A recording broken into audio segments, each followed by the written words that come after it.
3 little ones eat 300 pounds of rocks every day, and I have to eat 200 pounds along with them. Don't let their adorable looks fool you. Once they bare their fangs, even steel bullets get crushed effortlessly. Don't be fooled by their fluffy appearance. Their fur is impenetrable. With my current strength, I can't even handle 1 Papuas, let alone 3 at once. Plus, they're extremely sensitive to the scent of their own kind's blood. If you hurt one of them, the other 2 will charge at you without hesitation. So taking them down one by one is simply impossible. To survive, I can only blend in with them. Whatever they do, I follow. The reason I came to this dangerous place is to make a lot of money. Becoming a returnee is undoubtedly the fastest way to get rich. 7 years ago, a mysterious tower appeared out of nowhere in this world. People get randomly transported into the tower. Later, only a few returned, and no one knows what they experienced inside. Because those returnees refuse to reveal any information about the tower, but every single returnee becomes a highly sought-after person in society. They possess magical powers that ordinary people don't have, contributing greatly to society's development. Simply put, once you become a returnee, prestigious companies will pay top dollar to hire you. As a useless person, I never planned to get involved in this, until one day I heard the orphanage was facing closure,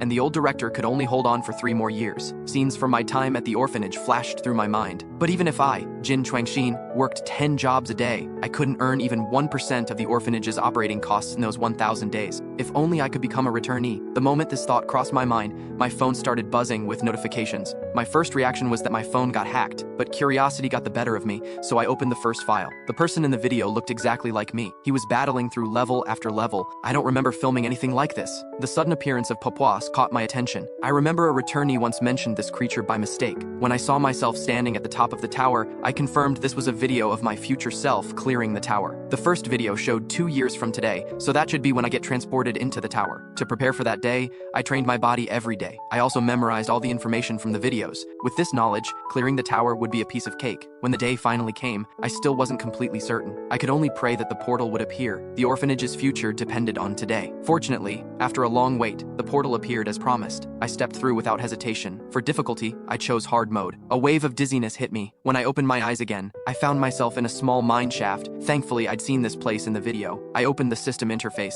It only showed viewer count and mission information. These viewers are other returnees inside the tower. They can enter live streams of floors below their current level and donate, giving the streamer trading currency. Those viewers are essentially making investments, because when their donated streamer reaches certain floors, the donating viewers also receive gold coin rewards. While some people might just be bored looking for entertainment, that doesn't matter to me. Seeing viewers enter my stream, I bowed. "Welcome to my live stream, big brother." The viewer named The Love immediately donated 1 gold coin. I quickly opened the shop. Seeing how sharp I was, he donated another 3 gold coins. He asked if I wanted to spend the coins right away. I said I needed to observe first, since I didn't know what enemies I'd face. My wise decision immediately earned his follow. Of course I had to thank him loudly. With 50 minutes of prep time remaining, he decided to check out other streams first. I waved goodbye, big brother. Make sure you come back. I was being so accommodating because of the follow mechanism. In this tower, each person can only follow 1 streamer. To follow someone else, you have to unfollow your current streamer. And reaching 100,000 followers gets you a special reward. Before I knew it, viewer count reached double digits. This was thanks to choosing hard mode. Newbies rarely grab attention otherwise. As prep time was ending, the chat became much livelier, with people saying it's about to come out. I actually knew what they meant, but pretended to be curious. They couldn't spoil it or they'd get kicked out by the administrator. I originally thought those returnees were intentionally hiding information, but the video showed me there's a powerful administrator in this tower. The returnees must have been threatened, which is why no tower information leaked out. As I pondered this, only seconds remained. I apologized to viewers, saying I might not be able to chat much during the challenge. This gesture earned their approval, and the big brother who first followed me returned to the stream. Time hit 0, mission, eliminate all enemies. I saw 3 spinning portals beside a boulder. The portals were so small, maybe kobolds? While I was thinking, 6 adorable eyes appeared. I froze in place, speechless. Not because they were cute, but because beneath their cute appearance hid fangs that could bite through anything. Even the stream viewers didn't think I had a chance. 1 might be manageable, but 3 at once meant certain death. Because they hate anyone who harms their kind, taking them on individually was impossible. I understood the viewer's reaction. Though I knew the truth, I still pretended to ask if they were dangerous. The big brother said he'd check other streams, but I figured he might not come back. I tried to remember Papuas' behavior patterns. While they weren't aggressive monsters, this circling while ignoring me was too strange. I cautiously extended my foot to test. I could see they weren't attacking me, but were definitely on guard. I didn't want to fight them unless absolutely necessary, since I'd lose anyway. Best to see what they wanted first. So I followed them, learning to circle the rock like they did. During this time, I noticed the big brother who followed me had returned. Maybe he was curious why I hadn't died yet, but I also figured out the Popoi's intention. They wanted to fill their bellies with that glowing magic stone. Right now, they were just performing their exclusive dining ritual. I seemed to understand their mood now. This was them accepting me. If I wasn't mistaken, they'd invite me to share that magic stone. Sure enough, they stopped shortly after. Then, they revealed those terrifying fangs. The seemingly indestructible magic stone crumbled under their bites. My heart sank, but I had to join them to survive, so I also grabbed the rock and started munching. Surprisingly, the rock wasn't hard at all. It melted in my mouth like chocolate. I immediately felt endless energy surging through my body. In under 10 minutes, we ate the magic stone down to crumbs. Then my body began glowing with a faint blue light. The three little ones danced around me happily. The viewers thought they were about to eat me, but the next moment they were all stunned, because the three little ones not only didn't attack me, but playfully climbed onto my shoulders. A window popped up. "You have passed the trial, opening passage to the second floor." I didn't expect this would work, so turning enemies into allies also counts as eliminating them, but then I collapsed unconscious. After an unknown time, I woke to see the three little ones staring at me curiously. Their expressions seemed worried about me. Seeing me wake up, they became ecstatic. Stream viewers expressed disbelief. I opened the info panel. Surprisingly, viewer count had reached 127. After the shock, I humbly thanked them. "Thank you everyone, I couldn't have passed without you all." They wanted to know how I thought to imitate the Papuas. If I said I knew them well, no one would believe me, so I could only say fighting them seemed deadly, so when I couldn't win, I had to join them. In the end, I was just lucky, barely managed to fool them. I pretended not to know about rewards, said I planned to head to the second floor. Sure enough,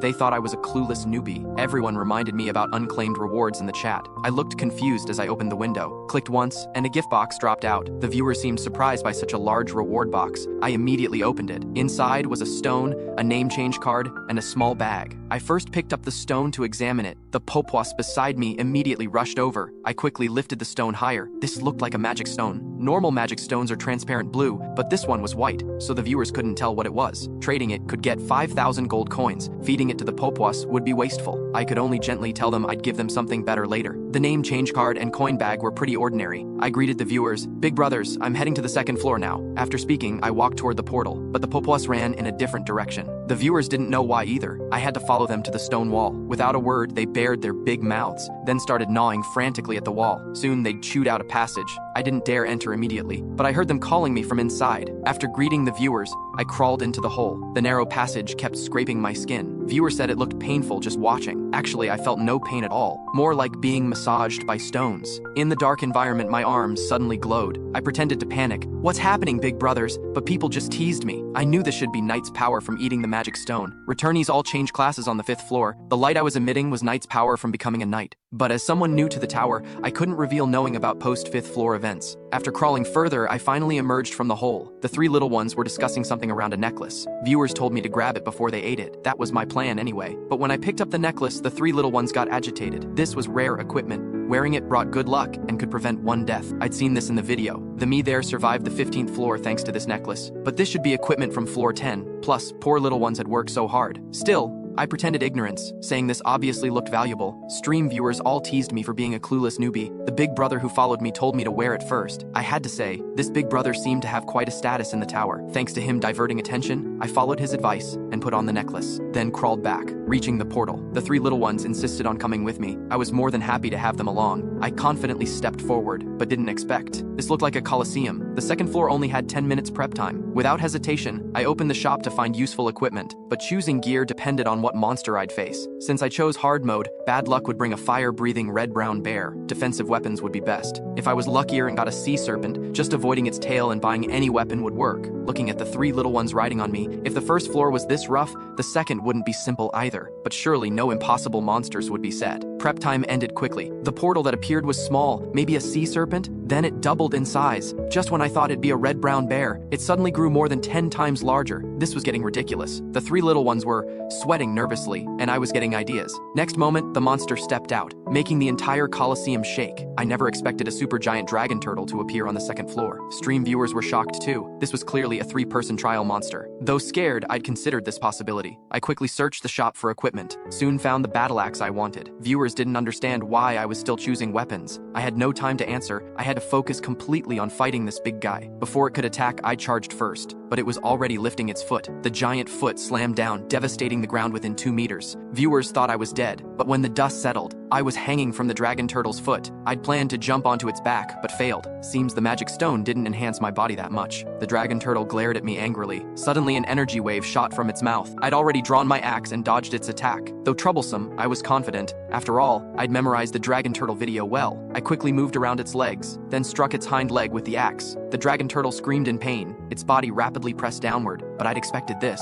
After escaping its coverage area, it retracted all limbs into its shell. This wasn't cowardice, but healing mode. Because its shell was too hard, most people could only watch it heal. This was why dragon turtles were so hard to defeat. This was exactly what I wanted. While it was down, I leaped onto its back. Viewers thought I was a newbie, since only rookie newbies would think the dragon turtle's back was safest. Actually, the spikes on its back would explode once they glowed red, turning the spike-covered back into a graveyard for newcomers. The big brother donated 10 gold coins just to send a voice warning, but I kept moving around on the dragon turtle's back. Finally found a small enough spike. The axe went in halfway. Seeing this, I used Knight's power. This finally broke the spike off. I held the spike and waited there. Soon the dragon turtle's body began shaking. Its head reappeared in view, but it immediately ran toward the wall, trying to shake me off with collision momentum. I didn't dare be careless. I immediately drove the spike into its neck. There was only one chance. I hammered the spike into the dragon turtle's body with one axe blow. Maybe the pain made it scream, but the explosion immediately drowned out its wails. After the explosion, the dragon turtle lay motionless. Viewers wondered if I was dead. Soon I emerged from the smoke. The dragon turtle lay on the ground, barely breathing. Actually, I had to inject magic power to make the spike explode. That explosion was indeed powerful, but fortunately, it was a close call. I looked at the still twitching dragon turtle, with sympathy in my eyes. Rest in peace, turtle bro. With that, the axe fell. Then came the completion notification. As expected, outstanding performance earned hidden rewards. The three little ones were bouncing in front of me. Looked like they really wanted to eat the dragon turtle's shell. Only after I gave permission did they pounce on it. The hard spikes and shell actually crunched under their fangs. Only then did I remember the livestream viewers. Seeing my performance, they suspected I was cheating. I really didn't know how to explain this away. Saying I was just lucky wouldn't convince them now, so I shamelessly bragged that I just felt strong and thought I could beat it. Of course, not all of them were fools. I had to say I'd check rewards to divert their attention. The reward was a magic stone and 500 gold coins, plus a subspace backpack that could hold 500 kilograms. This subspace backpack was pretty good for early game. Only hard mode had such rewards. I picked up the magic stone, discreetly put it in the backpack, had to grab their attention before they discussed magic stones. Now I had to check the hidden reward everyone was excited about. Another stone-like object dropped out. This was a level enhancement charm, could upgrade equipment by 1 level. The guy who said it was charity stopped talking. I told the viewers, this is obviously good stuff, I'll put it away. Some still told me to upgrade the axe, really treating me like a clueless newbie. Suddenly I felt dizzy and disoriented. They advised me to go to the 3rd floor where I'd recover, but I insisted on finishing checking rewards first. This was the reward for reaching 100 fans. Looking at 5 different attribute blessings, I didn't choose immediately. The chat had different opinions, but no one mentioned magic blessing. Magic is an ability related to mages and magic engineers, rarely used early on, so I understood why they didn't recommend magic. But how could mere mortals understand my thoughts? I decisively chose magic blessing. Actually, I wanted to become a magic engineer, though this profession was very difficult just to get started, and was only considered a support role. But I'd seen a genius magic engineer's moves in the video. What man could resist mechs and lasers? Though I knew I wasn't that gifted, copying the basics should work. The 3 little ones had finished eating, didn't even wipe their mouths. I could feel them getting rounder and heavier. The dragon turtle was left with just skin and meat. I was barely able to stand now. Seeing nothing else, I walked into the portal, immediately felt refreshed. All wounds had disappeared. The 3rd floor trial mission window popped up, though the 1st and 2nd floors were much harder than in the video. This 3rd floor was the same as the video. A portal appeared nearby. Fellow streamers, I've safely reached the 3rd floor, thanks for everyone's concern. I turned toward the voice. Seemed like teaming up normalized the difficulty. His battered armor showed he'd suffered plenty on the 2nd floor. Next moment he looked at me like meeting a fellow countryman, tears in his eyes. Hello, you're really human, right? I was speechless but answered, yes, looks like you've suffered a lot before this. He seemed to realize and immediately stepped back. Sorry, I was too hasty. Without comparison, there's no harm. Viewers unanimously agreed his reaction was normal for a newbie. Nice to meet you, I'm Hisheng. I awkwardly said my name was Jin Chuan-xin. Sure enough, this guy laughed at my name. Then he weakly asked, Mr. Jin, are those 3 little ones on you called Papuas? I openly lifted them to show him. Guess the viewers told you. He was truly a newbie, daring to get so close to examine the Papuas, but they all asked why I had Papuas here. I said they appeared on the 1st floor and got close to me for some reason. Ground tremors interrupted our chat. 2 stone giants emerged from the sand. I immediately pulled out my battle axe. If difficulty hadn't changed, their weakness should be the same as in the video. Simple mode has 1 statue, normal mode has 2, and hard mode also has 2. But you must defeat them simultaneously, or the fallen one recovers quickly. Before I could think more, the statue's spear thrust forward. Just the aftershock sent He Zhengxing, the real newbie, flying. I ran straight under their feet. The statue's shield came down. Any normal person would be crushed, but I was already gone. Having slipped behind the other statue, I jumped 5 meters high, glowing with blue light, then struck the statue's knee pit. Its leg split in half, and as it was falling, a hand reached out.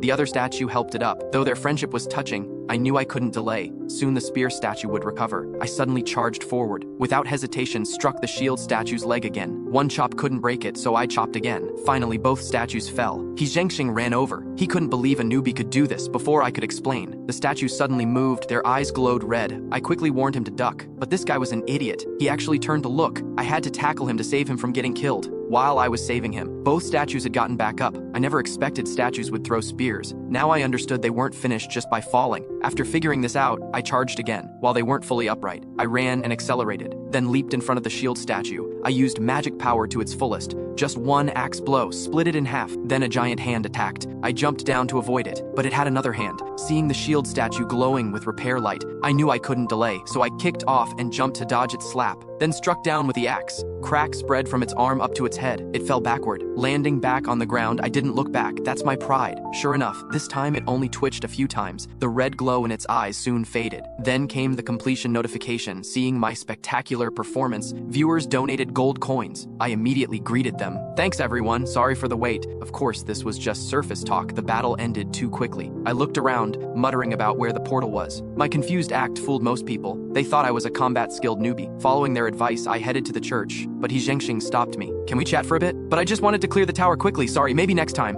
I ran off, leaving the poor newbie confused in the wind. In the church I saw a scroll. The scroll described the fall of the Atiro Empire. It contained the warning, never anger the emperor. Most viewers didn't know what this was for. I smiled knowingly. This was a hint for the 5th floor. A portal appeared beside me. I said I'd check rewards before going to the 4th floor. They guessed this level was average difficulty with few rewards. Soon the reward box appeared. As they said, just a coin bag. They said the first 2 floors gave too much. This was normal. My face darkened. Hard mode usually gives 3 rewards. Suddenly an info window popped up. I opened my mouth in surprise. Who would expect exactly 5,000 gold coins inside? I happily told viewers this was great. Now I had 5,600 gold coins. Coins are especially important on the 5th floor. Only with enough coins could I learn more magical engineering. They reminded me the Papuas seemed to have problems. I turned around. The round Papuas had become flat. I anxiously asked if they were okay, but they wouldn't even open their eyes, since no one had brought Papuas up the tower. The viewers didn't know what was wrong either. Someone said they might be hungry, but on the 2nd floor they ate the entire turtle shell. I reluctantly took out the magic stone, but they still didn't react at all, just when I was at a loss. The big brother donated 20 gold coins and sent a voice message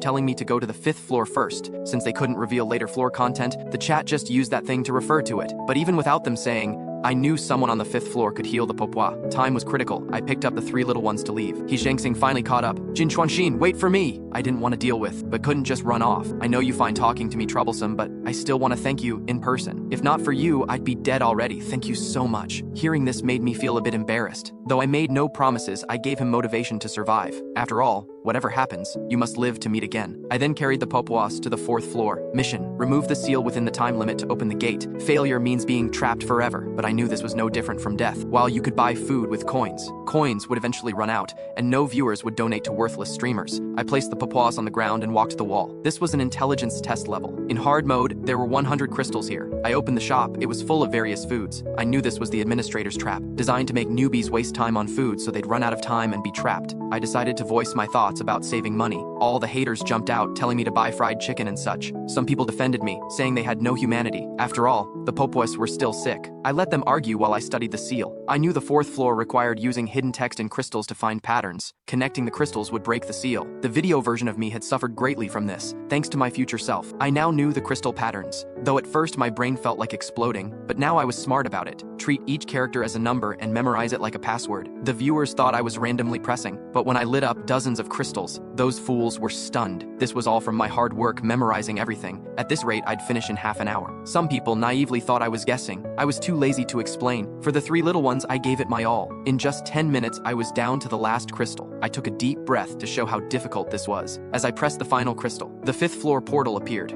Someone donated 200 gold coins. Seeing my speed, I explained I wasn't a member of Mensa or anything, but I'd never tell them I knew the answers. The big brother named the love was the best. He never interfered with my actions, only supported and encouraged when necessary. I said I had no time to explain, needed to check rewards and leave immediately. This time, like the fourth floor, it was 5,000 gold coins. Many people were jealous, but there were still reasonable people. With 10,000 gold coins, I could finally see hero-level skill books. I calmed myself and put away the coins, then carried the Papuas to the 5th floor. Though some newbies from my batch reached the 7th floor, I told myself not to rush. They probably chose easier difficulties. I walked through the 5th floor portal. If I showed extraordinary ability on the 5th floor, those fans would definitely become loyal followers. Because the 5th floor had a special mechanism. Viewers couldn't leave the stream, and real-world time wasn't affected. I would become a character in the Atiro Empire. Another returnee would enter with me, and we had to complete the predetermined ending. I originally didn't want to choose this useless prince as my story character, but users in hard mode generally become important figures in the Atro Empire. Magic ability corresponds to the chief magician. Physical ability corresponds to one of the knight commanders. There are also non-combat professions like merchants. I saw the comments were all different, but no one suggested I choose the magic engineer ability. But they didn't know this was exactly what I wanted most. And magic engineering corresponds to the Empire's platinum mechanical engineer, which was practically tailor-made for me. I wanted to choose. Before I finished speaking, a selection window popped up. Are you sure you want to choose abilities related to magical beasts? I frantically shouted no, but the system made the choice for me anyway, so I was forced to transmigrate as the second prince of the Atro Empire. Among the characters with magical beast abilities, Oreo Toplas. When he was 10 years old, he asked his father, the Emperor, for a magical beast as a birthday gift, but got slapped instead and was scorned by his older brother. So he secretly built an underground space beneath his room. Boppo-Yi helped him and promised to help him buy magical beasts. Later, when the Emperor discovered his magical beast breeding, he could only tearfully burn those magical beasts to death. Later, he got drunk and caused a scene in the streets, earning him the title of Scoundrel Prince. After reading the second prince's character setup, I was already quite unsettled, and I had to complete a coup within 7 days. This mission was absolutely ridiculous. The audience also expressed sympathy for me, but since it had already happened, I couldn't just sit there waiting for death. Generally speaking, if the mission is simple, you just need to focus on completing the task. If the plot is extremely difficult, then eliminating competitors would be a better choice. For impossible settings like becoming emperor, maybe I could do just that. After thinking it through, I called for someone to come in. I calmly commanded him, "Go call Boppo-Yi over." The audience praised my acting skills. Soon after, Boppo-Yi arrived. "Your Highness, did you call me because of the magical beast you brought back today?" Although I didn't know about this, it was best to play along for now. Then he had someone carry in an object covered with white cloth. I was also somewhat curious about that thing, but I never expected. Inside were actually the Papuas. I cursed myself for being inhuman, completely forgetting about them, but I kept a calm expression and asked, why did he look so listless? I asked those magical beast hunters. They don't know what's wrong either, but I think they consumed too much magic stone. They should recover after some care. I was listening intently when he suddenly shouted, "Your Highness!" Then he excitedly grabbed my shoulders and shook me. "Why do I sense the aura of magic stones from within your body? What happened during the month I was in the north?" I pushed his hands away in disgust, saying I was fine and he didn't need to worry.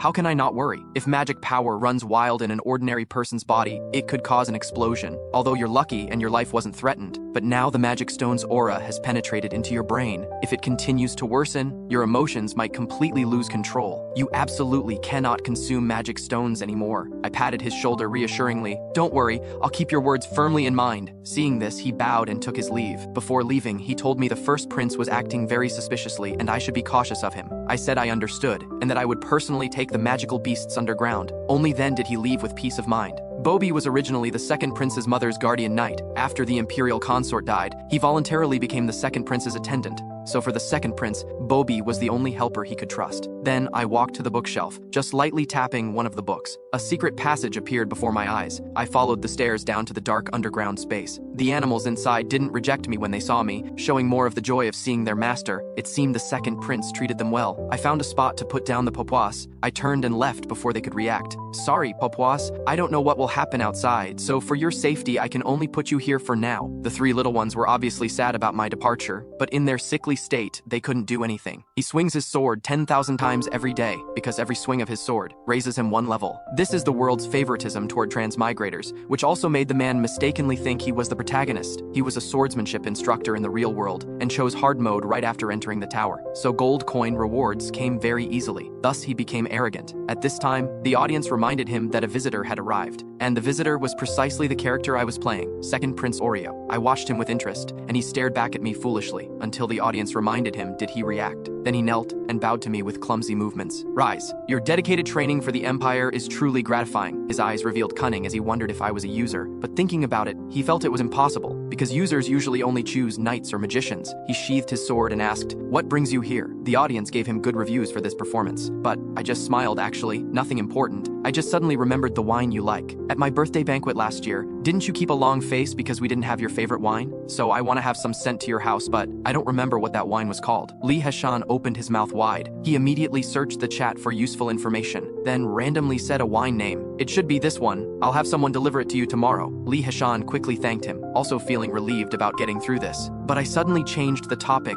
What's your name in the Empire? Hearing this, Li Heshan sneered and stood up. So you're a madman. Who exactly are you? My expression remained calm. Are you blind? I'm the second prince of the Atro Empire, he said even more angrily. I noticed you didn't even bring guards, so how dare you be so arrogant? Let me ask you one more question. How did you know I'm a user? I put a lot of effort into playing this character well. I said I had no obligation to tell him. Actually, this was all thanks to that petty second prince who recorded everything in detail. At this point, Li Heshan was very arrogant. What is he saying? Rose, did I hear wrong? I heard the second prince is trash. I just need one sword strike to end this game. You bastard are finished! Without thinking, he drew his sword, but then a shout came from the distance. What are you doing? This scared Li Heshan into immediately hiding his sword. Your Highness, are you all right? I said I was fine. Bobby's body trembled with excitement. I saw it clearly. That guy pointed a sword at you. I told him not to worry. I just wanted this person to demonstrate swordsmanship for me. Li Heshan naturally had to nod in agreement. Bobby asked angrily, then why did I sense killing intent just now? I quickly helped explain that I told him to use full force. Hearing this, Bobby lightly patted Li Heshan's shoulder. Watch your behavior in the future, or no one can save you. Li Heshan quickly said he would be careful in the future. Only after getting Bobby's consent did he slink away. Strange.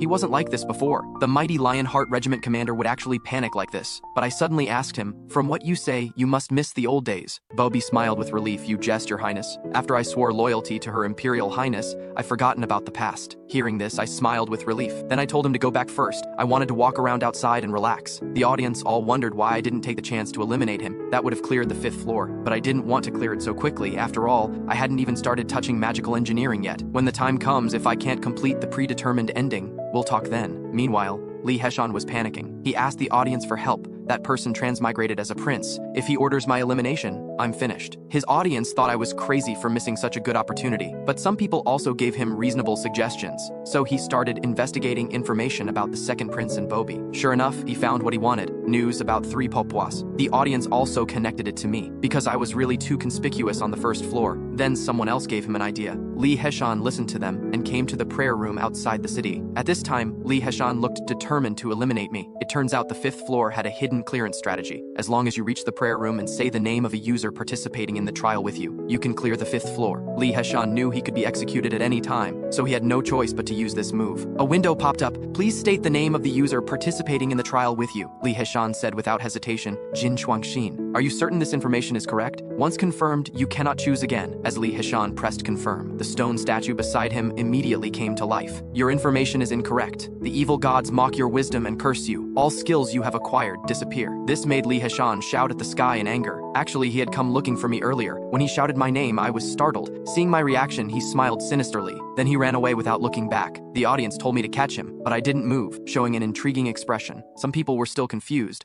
while others knew what I was going to do. I unhurriedly walked to my room. Then I took out my storage backpack and rummaged through it. Soon after, a nickname change voucher was in my hand. Without a word, I tore it in half. Then a virtual panel appeared before my eyes. Seeing the nickname change, the audience got excited. But I entered Jin Chuan-xin 2 without hesitation. Does this mean Jin Chuan-xin 1 is sealed on the 5th floor? The audience really knew how to joke. At this moment, I showed a sly smile. I know the knight's predetermined ending is to learn the essence of swordsmanship, and the price of failing the wisdom trial is having all learned skills formatted. That's definitely enough to make him suffer. If his live stream doesn't have audiences tipping him large amounts of gold coins, completing the predetermined ending would be impossible. Someone asked why I knew about this hidden method. I didn't explain because someone would explain for me, but they kept obsessing over my name. This really made me impatient. What's wrong with Jin Chuan-xin 2? I don't have time to think about nicknames. I was indeed somewhat worried that guy would complete the mission early. I was just acting calm on the surface. At this time, noise came from outside. Seeing this, I opened the door to check. It was that idiot Li Heshan, and the guards looked troubled too. Your Highness, could you spare some time to talk with me? I decisively let him in, but the audience's attention was on the guards. Clearly, they were the first prince's people. After entering entering,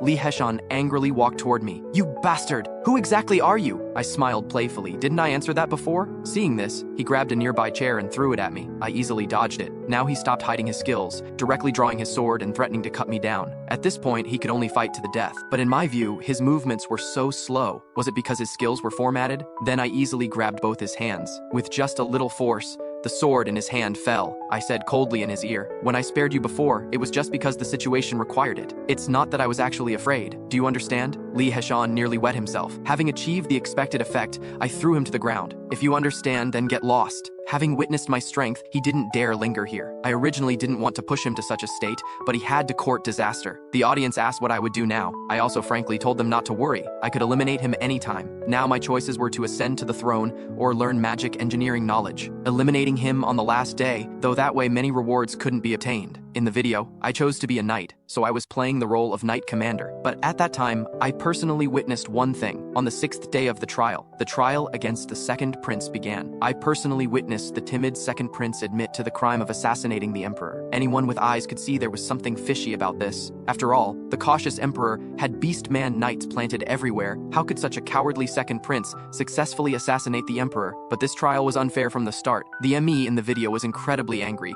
even threatening to destroy this tower. Now I was playing the role of the second prince. Within 7 days, I had to eliminate Big Brother and ascend to the emperor's position. I quickly came up with a strategy. That very night, I went to the emperor's sleeping chambers. To avoid being disturbed, I turned off the live stream chat in advance. I could only apologize to my bros. Although I was blocked by Beastman soldiers, I still successfully met with the emperor. Seeing me, the emperor also expressed doubt. "How strange you actually came to find me." I respectfully bowed. How can it be strange for a son to visit his father? This emperor was actually quite reasonable. After he dismissed the beastmen, I told him that the ring he used to control the beastmen was fake. The real ring had long been secretly swapped by the first prince. He also asked why I, who had always kept quiet, was now revealing this. Did I want something? I openly admitted I wanted to become emperor and said to him, "Please go die." Through this operation, I received a wave of gold coin tips from my bros. They were very excited to see what I would do next. But the next day, I went to the workshop. Unfortunately, I ran into the first prince. He immediately mocked me, and it seemed he already knew about my meeting with the emperor yesterday. He probably came to find me curious about what I said to the emperor, but I made him angry with just 2 sentences. As he stepped forward to slap me, a voice said, "Stop." It was the Imperial mechanical engineer lied. It seemed he also disliked this first prince and came to speak for me. Facing someone like the first prince, he wasn't afraid at all. After all, even the current emperor had to respect him. The first prince could only leave harsh words and depart in anger. After that, I successfully entered the workshop. As soon as I entered, I smelled that nauseating machine oil. Then a window popped up. Magic engineering ability value increase rate will be enhanced here. I immediately opened the skill shop. The skills inside were quite expensive. The audience all said seeing these skills gave them headaches, but I ignored their complaints. I quickly learned all the magic engineering skills in the shop. Someone angrily called me an idiot. I immediately banned him. This could serve as a warning to others. Then I used all the skill books I bought. Immediately, a wave of dizziness hit me, like a carsick person who had been on a bus for a day and night. It took me a long while to recover. Seeing my determination, the audience stopped trying to dissuade me. With everything ready, I knocked on Lyde's door. I respectfully told him I wanted to borrow his workshop, so he took me to the underground laboratory. Then he handed me a problem. Solve this problem first. Fortunately, my high school physics wasn't bad, combined with the skill knowledge I just learned. I felt good about completing the problem, although I only got half the points. Lyde was very satisfied with my answer and readily agreed to let me use the workshop freely. He assured me he would absolutely not let the first prince step foot in here. Then, I apologized to the audience. The live stream would be somewhat boring for the next few days. Except for occasionally checking on the Papuas. I spent the rest of my time in the workshop. Soon, there was only 1 day and 16 hours left. At this time, Boppo-Yi frantically found me, Your Highness. Terrible news. His Majesty the Emperor has passed away. I thought what should come had finally come. Before I could finish listening to Boppo-Yi's account, the executioner brought soldiers in. Arrest the suspect who harmed the Emperor. I didn't resist and let them take me away. Soon my trial began. This was exactly like what I saw in the video. The only difference was that I was now extremely calm. The second prince should have immediately admitted his guilt. But I spoke up in court. I did not murder His Majesty the Emperor. Although I have no evidence, I have a witness. Then footsteps in the corridor echoed throughout the entire venue. The Emperor, who should have been dead, now stood alive before everyone. He looked at the tribunal nearby. It seems you've gained quite a few benefits from the first prince this year. Duke Magnus, since when do I need to look up to you? Magnus immediately jumped up from his seat. He and those around him scrambled down from the stands. Then they knelt. one by one, at the emperor's feet. The emperor didn't forget to smile at me. Then let the official trial begin now. But the first prince was still defiant, and the soldiers who brought him were polite. They didn't even put handcuffs on him. He even told the emperor this was all my conspiracy. The emperor's face immediately darkened. Since you consider me emperor, why aren't you bowing? Only then did the first prince reluctantly assume the position. Then he glared at me angrily. I didn't want to deal with him right now. At this time, someone tipped me 500 gold coins. It was the guy who cursed me in the chat earlier. He wanted me to unban him. I decisively closed his private chat window. The emperor was about to say, "Begin the trial." I quickly interrupted him. Just now, I was still the defendant. If you ask me whether I feel wronged, I would definitely answer very wronged. Others were all talking, thinking I would definitely be punished for interrupting the emperor, but the emperor just smiled and gestured for me to continue. I said I wanted to personally expose the criminal's crimes to prove my innocence. The emperor agreed without thinking, so I began questioning the defendant Belen Toplas. "Defendant, is your name Belen Toplas?" The first prince was grinding his teeth in anger but finally could only hold back and answer yes. "Belen Toplas, did you attempt to harm the emperor?" He stood there speechless. I ask again, "Did you attempt to harm the emperor?" But he suddenly laughed. "Your clumsy imitation of His Majesty the Emperor is just too funny. Oreo, you couldn't be trying to compete with me for the throne, could you? I don't know why you're having a fit, but if you kneel and apologize to me now, I might still forgive you." I directly slapped away his dirty hand. If it were that truly stupid second prince, he might still consider you his big brother. He even told the first prince about secretly keeping magical beasts. In the end, he still didn't believe his big brother had betrayed him. I said the witness could step forward. Then a beast man walked up. The first prince spoke first. "Knight standing in the witness stand, I ask you." As he spoke, he took out the ring that could control beastmen from his pocket, wrapped in white cloth. "Since you can see clearly, then tell me who exactly did you see in the reception room?" At this moment, he was already showing a triumphant smile. The beastman knight directly said his name. The first prince looked completely incredulous. The emperor also said mockingly, "What's wrong? From your expression, it seems something is out of your control." The first prince finally realized the emperor's ring was the real one. His last trump card was also gone. I picked up the ring that fell to the ground and brought it to him. "Since you voluntarily surrendered the evidence, it saves us trouble. Your Majesty the Emperor, do you have anything to say?" The emperor displayed the ring. Nothing special, just identical to the ring I used to control Beastman soldiers. I raised my hand to ask again, "May I make the final judgment?" The first prince started shouting loudly, "I don't accept this trial that doesn't follow proper procedures. I don't accept this guy who has no qualification to judge. I don't accept those people who took my money but pretend to be noble." It seemed he had really gone mad, even revealing the bribery. "Then let me ask the audience present, is anyone willing to speak for Belen Toplas?" The entire venue was silent. "In that case, I will make the judgment. I declare Belen Toplas guilty and order his immediate arrest." Finally, with the emperor's permission, I had a friendly private conversation with the criminal. I saw my raised arm glowing blue. With one punch, his face was directly caved in. Having vented my anger, the emperor made the final judgment: tie Belen Toplas to a horse and drag him around the entire empire. Hearing this, the first prince cried like an idiot, but no matter how he wailed, he could only be ruthlessly dragged away. The emperor was about to stand up when I quickly called to him. "May I speak with you for a moment?" Seeing this, the emperor sat back down. "I boldly request your majesty, I hope you will make me the son of the Atro Empire. Please grant this." Actually, the son meant the emperor. That is, I was asking him to abdicate. The emperor laughed until tears came out. How interesting. Then he walked up to me. Then he shouted loudly, "I will crown second Prince Oreo Toplas as emperor of the Atro Empire." I thought I had finally completed the mission, but the next moment, the world turned black and white. Everything around began to rapidly disappear. The next moment, I was in a different dimension. A window immediately popped up next to me. "Congratulations on successfully passing the 5th floor trial." From his reply, I learned he was the administrator, but I was curious why he was looking for me. He immediately replied, "Become an administrator. Become an administrator." His voice kept echoing in my ears. I felt like my brain was going to explode. "If you don't accept my proposal, then die." I endured the intense pain and shouted, "I refuse." The surroundings immediately quieted down. He asked, "Are you not afraid of the future?" I understood he meant if I refused, he would eliminate me. He didn't continue wasting words. Said, "I'll wait for you on the 10th floor," and left. Since the story mission was completed early, I chose to continue the trial with the remaining time. Soon the world returned to normal. Only the audience said they had just been disconnected. It seemed only I knew what had happened. The emperor saw my expression and asked, "Why so surprised? Isn't this what you wanted, Emperor Oreo Toplas?" Only then did I remember I was already the emperor of this empire. Then he put his arm around me like a buddy. Such a happy day. Of course we should have a drink together. Meanwhile, the first prince had been taken to the dungeon. Li Heshan sneered disdainfully, but was glared at fiercely. "Who the hell are you to mock me?" Li Heshan held him down with one hand. He was also helpless now, and the audience was disappointed in him too. At this time, a window popped up. "User 400891 Li Heshan, You have failed. Another user has completed the predetermined ending. You will personally experience the complete destruction of this world. At this time, the first prince had already grabbed his hand. Only death awaited him. And at this time, I had come to a corridor. At the end of the corridor hung a portrait of Oreo's mother. When watching the video, I had said, if I reached the 5th floor, I would definitely help him. Although this was a false world, I hoped what I did could make up for Oreo's regrets. Thinking this, I stepped into the banquet hall. The next morning, I lay in bed completely lifeless. This was all because of those 2 shameless old demons. After washing up, the audience told me to spend gold coins. I opened it and found 16,592 gold coins. Bros, how many gold coins did you tip in one night? Then the love boss tipped me another 10,000 gold coins and praised me with well done. I immediately bowed 90 degrees. I will work even harder in the future. Then I said I'd visit a few more places before heading to the 6th floor. First, I visited the former emperor. From him, I learned the reason for that slap he gave me. Those magical beasts had been tampered with and could attack at any time. Then I was going to the workshop. There was still something I hadn't taken. After wishing old Lied a long life, I left with my masterpiece. Now there were still 13 hours left. Actually, I felt a bit regretful. After the trial ends, this world will return to its original state. In future trials, Oreo will repeatedly die unjustly. What I didn't know was that the scroll content in the 3rd floor hall had already changed. The Empire has given birth to an emperor who inherited legitimacy without relying on conspiracies and schemes. The Empire prospers daily, everywhere filled with happiness and peace. Travelers who see this content, please do not disturb the heart of the Atro Empire's emperor, Boppo-Yi. When preparing to return to the palace, I shouted, Boppo-Yi!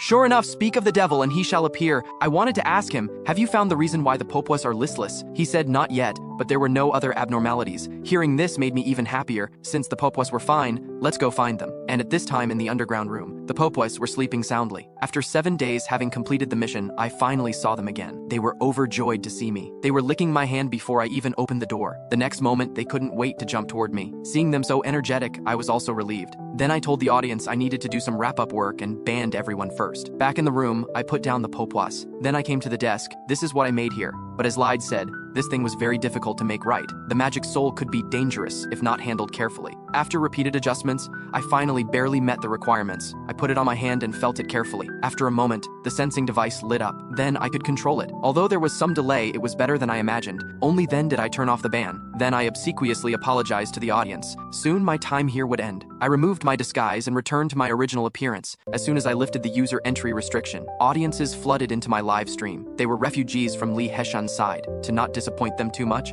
I decided to set it so new people could only send chat messages after 12 hours. Then I said I would open the completion rewards, which could also interest new audiences. Then a box fell in front of me. This reward box was quite large. Seeing voice messages flooding in, I could only raise the electronic voice price to 500 gold coins. Right after setting it, Luca tipped 1,000 gold and sent a voice message, still wanting me to unban him. I said, not yet. So let's look at the rewards first. As soon as I opened it, a set of clothes came into view, and the audience was curious. But I said this was just a very ordinary set of clothes. I just smiled. Is the administrator provoking me? Putting the clothes aside, the Papuas started getting grabby. Seeing his disappointed expression, I was somewhat helpless. Let's look at the next reward. My eyes lit up. It was actually hero-level equipment. Roton's leather boots, with abilities to adjust hardness and invisibility, among various other capabilities. I put the boots on without hesitation. Although it was hero level, the audience didn't think highly of it, because this equipment was extremely difficult to use. One mistake could put you in danger.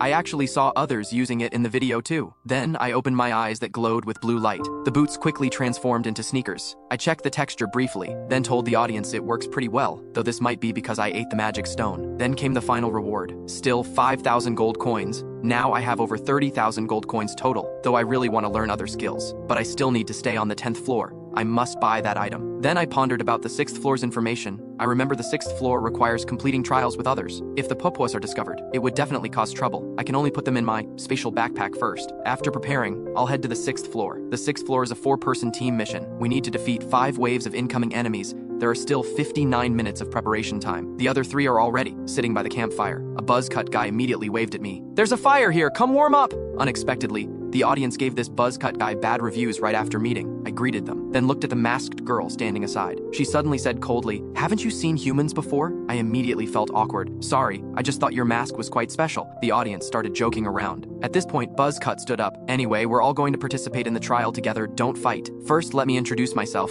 I'm called Buzzcut. I was working out outside, then got summoned in. On the 5th floor, I played the role of Knight Commander. My strength is very strong. Everyone please rest assured." Then the hooded uncle also introduced that he's a mage, but he just wants to pass quickly and then separate. I get the feeling he and Buzzcut had some unpleasant history. The audience guessed they both wanted to be team leader, then one by one volunteered to scout for information. The girl is called Li Qingqing. She said she can't explain her profession specifically, just learn some martial arts. I also gave a simple self-introduction. When they heard I was a magic engineer, none of them stayed calm, especially Buzzcut, who kept chattering non-stop. Li Qingqing also got impatient. "As long as we few can clear it, uncle, you really worry too much." Though she also found magic engineers boring. Finally, the uncle interrupted Buzzcut's nonsense. "Let me first show you the situation around us. We're surrounded by thick fog. It looks like fog, but it's actually solid like walls, so this floor's range extends only to the fog. The upcoming arrangement is obvious. Frontal combat will be handled by Buzzcut and Li Qingqing. Buzzcut is the tank. Li Qingqing is damage output. The uncle mage provides range damage. As for me, this useless person, I can only watch and help when there's something to do." But Buzzcut was still tirelessly complaining. I didn't want to deal with so much. The urgent matter is to first resolve uncertain factors. Soon after, the first wave of enemies appeared. The audience found it strange from the start, clearly said to be ghosts, but they had physical forms. The two said, "Let's observe the situation first." But Buzzcut showed a confident yet foolish smile. "Did you forget? I'm the 6th Knight Regiment commander." After saying this, he charged alone toward the unidentified enemies. Only heard a clang sound. Only then did Buzzcut sense something wrong. How could ghosts be so hard? The next moment, his weapon was knocked away. Then he was firmly controlled by the monster. He roared helplessly. The monster slowly brought him to its mouth. The seemingly fragile girl, with one strike, knocked off the monster's head completely. However, she acted like she'd done something trivial, just annoyed that her clothes got dirty. Only I knew she would later achieve the title of Fist Saint. Originally, she was just an ordinary student, relying on luck and tips to barely pass the first 4 floors. But on the 5th floor, she crossed over as a street vagrant and met a master. Under the master's guidance, Li Qingqing changed from her previous softness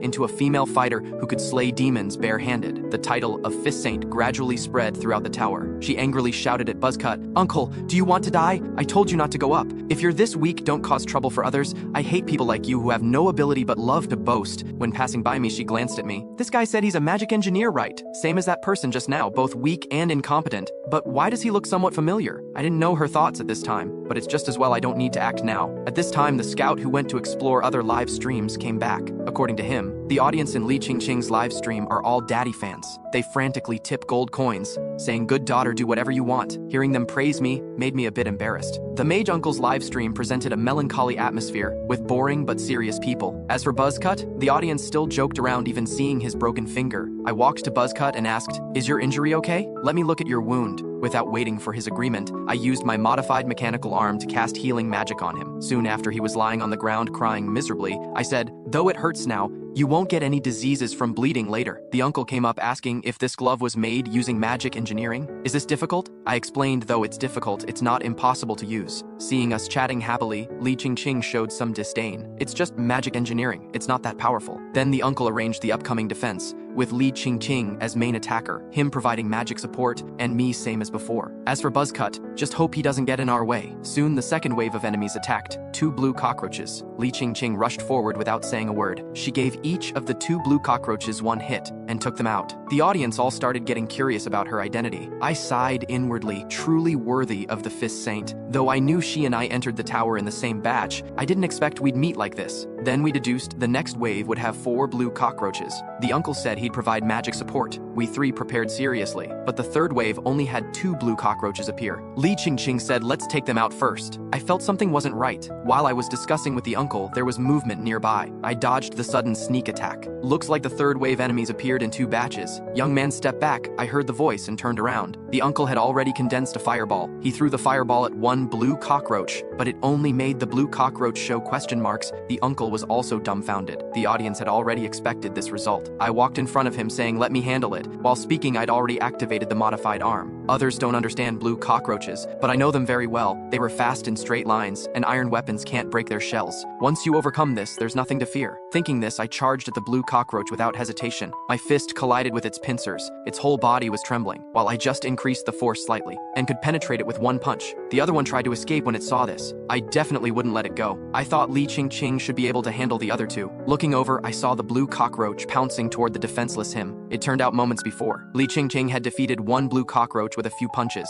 then heard the uncle's exclamation. When he turned to look at that battlefield, the remaining blue cockroach quietly approached. In a flash, it was right in front of him, careless, no time to counterattack. So he decisively defended first, only heard a puff sound. A drop of blood splashed on his face. The blue cockroach remained motionless, then started swaying. Only then did I reveal myself and say embarrassedly, "Sorry, I accidentally let blood splash out. Are you okay?" Not only was she not grateful, but glared at me with wide eyes. I could only pretend not to see. If I made eye contact, I wouldn't know what to say. Then I shifted the topic to the uncle. "Uncle, do you have more powerful magic?" She said the most powerful thing learned on the 5th floor was that fireball spell just now. "But young man, aren't you a magic engineer? How is your reaction speed faster than some knights?" I could only say I don't know how it became like this. Just as the audience said, I can't tell them I ate magic stones with a Papuas. Buzzcut also came out to show his presence. Anyway, seeing everyone so strong puts me at ease. We could only give him disdainful looks. Soon the 4th wave of enemies arrived. We all guessed this time would be double the 3rd wave's enemies. That is 8 blue cockroaches. But unexpectedly it was 8 on each side.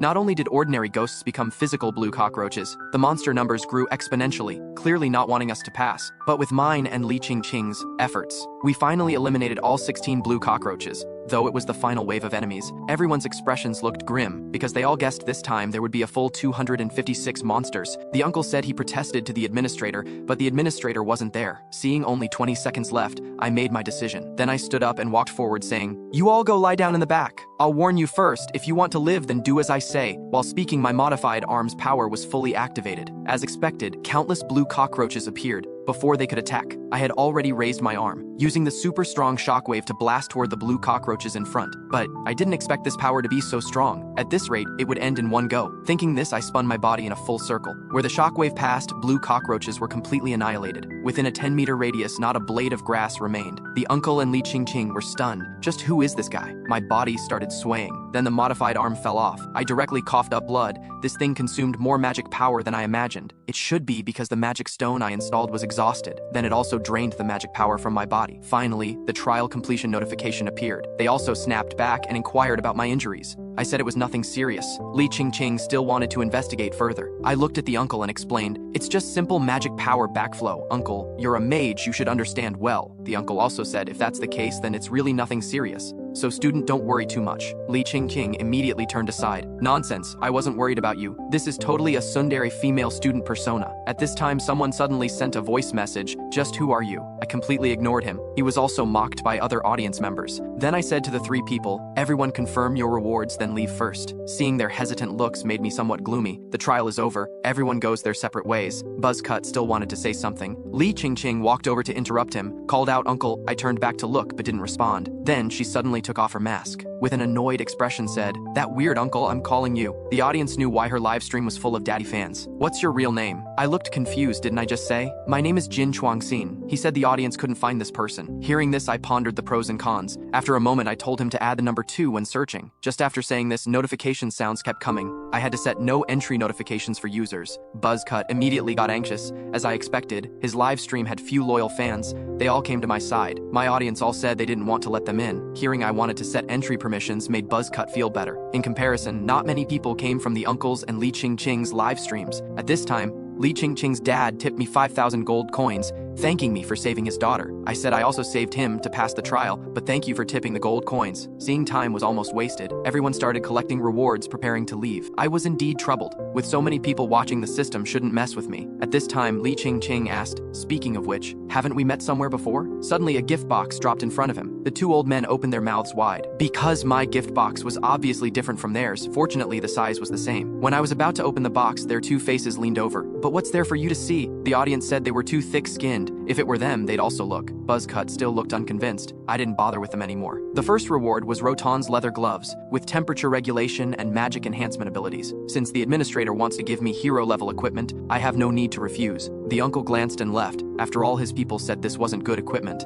Buzzcut said desperately, "Big brother let me unlock permissions, I didn't even look," and refused. The second reward was still 5,000 gold coins. After seeing the rewards, everyone had to bid farewell and leave. The uncle finally thanked me gratefully. Buzzcut just nodded. The audience said that guy's mouth was glued shut. I said we just met by chance. Next time we meet, we might become enemies. Looking at the still smoking modified arm, I said I need to wait for it to cool down before leaving. At this time, my backpack was moving. Seeing this, I opened the zipper. 6 eyes were glowing golden inside. Suddenly, they all rushed out. I immediately felt something was wrong. They must have smelled the magic residue on the gloves. I quickly grabbed them. They struggled desperately. I said, "That can't be eaten." Hearing this, they looked at me pitifully. I said, "Acting cute won't work either." Suddenly, Li Qingqing's voice came from behind. "Uncle, what are you holding?" I immediately became flustered but didn't know how to make excuses. She had already frozen completely. It turned out the Papuas had unconsciously released a cuteness wave. This caused Li Qingqing, who was just a student, to feel quite moved. Seeing this, I called her name to snap her back. Then she pointed at me and cursed. "Damn it, just wait and see." After saying this, she ran away, leaving me alone confused in the wind. But I didn't have that much time to waste. The audience were all worried about my body. Some also hinted the next floor doesn't need strength. I had already let the Papuas return to the backpack. They can't eat the gloves in there. After greeting everyone, I was ready to set off. One audience member directly revealed the 7th floor's content and was immediately kicked from the live stream. What I didn't expect was encountering the difficult wife-killer demon from the video on the 7th floor. When I first saw him, I was still a bit panicked, though I only saw him through video. His cold-blooded and ruthless image was deeply imprinted in my mind. I quickly recovered my composure. He smiled and asked me, "What's your name?" "My name is Jin Chuan-xin, what about you?" Hearing this, he very gentlemanly bowed to me. "My name is Han Liwei." Seeing this, I walked forward and asked, "What did you do before entering the tower?" He didn't answer my question. So quick to probe for my intelligence, you haven't even confirmed the trial content. I didn't say much more. Even having watched the video, I wasn't confident I could beat him. I pretended not to know and opened the introduction, as I thought it was a lie detection game. Simply put, the person first designated by the stone statue starts asking questions. If the stone statue's 3 eyes light up the same color simultaneously, it will be awakened. Remaining silent or answering incorrectly, misjudging the opponent's answer, will receive punishment. The audience all felt sorry for me, because the opponent clearly looked like a person without emotions. I was also thinking about how to induce him to lie. The waiting time quickly passed. The stone statue started shaking, first pointing at Han Liwei. He showed an intriguing expression. "Jin Chuan-xin, did you know me before entering the tower?" The audience thought he was asking questions without thinking, but I knew my first reaction revealed a flaw, though he probably wasn't certain either, so I said I didn't know him. He decisively confirmed I was lying. The unknowing audience definitely thought he guessed wrong, but the result was beyond their expectations. The stone statue lit up with blue light confirming correctness. Now it was my turn to ask, if you were told to take someone's life and it wasn't a trial, you had no necessity to do so, would you still do it? Of course, I'd take however many lives. The result confirmed he was telling the truth. Jin Chuan-xin, did you already know the 7th floor's trial content? How could I possibly know? He again judged I was lying. Result confirmed successful. At this point, I was already sweating coldly. Seems I shouldn't have questioned him right after entering, but I quickly calmed down. You said you'd take however many lives. Then what if it included your wife? Would you harm her? His face also showed some panic. Of course I wouldn't harm my beloved wife. I decisively placed the sphere in the groove. Result confirmed successful. Jin Chuan-xin, did you already know I was married? I said that's right. The stone statue remained silent. Now it was my turn to ask again. If your wife came to the tower with you, would you harm her and abandon her in the wild because she hindered you? Actually, I knew the stone statue judges whether we're lying based on objective facts, but the person's psychological factors also influenced the stone statue's judgment. He helplessly shook his head, saying he wouldn't do that. I exhaled heavily. Yeah, anyone with humanity definitely wouldn't do that. But you're lying. Result confirmed successful. He no longer hid his true nature, laughing maniacally there. This is really interesting. Jin Chuan-xin, actually, this is your 2nd time entering the tower, right? Hearing this, my heart trembled. After hesitating, I answered no. He showed a triumphant smile. I advise you better not lie anymore. The next moment, he decisively put down the stone. Result confirmed. The stone statue shook violently, then leaned down in front of Han Liwei. The god will impose punishment on user Han Liwei. He looked completely incredulous, while my gaze was extremely determined. Because I was certain I wasn't the Jin Chuan-xin from the video, he still wanted to escape, but was controlled by tentacles extending from the stone statue. On his limbs, the stone statue had already raised the ice blade in its hand. Before dying, he still asked me, "Just who are you?" I hesitated before answering, "Just consider me someone who knew you before." After saying this, the stone statue's weapon had already fallen. Listening to the screams beside me, I couldn't bear to watch directly. The entrance to the 8th floor appeared accordingly. I said, "Let me confirm the rewards first." This time, it was Roton's hero-level bracers with magic-breaking ability. This is indeed a good ability. I don't know why the administrator always gives me Roton series equipment. Now I've obtained the 3rd piece. I put on the bracers. With a thought, I made them change color. The second reward was still 5,000 gold coins.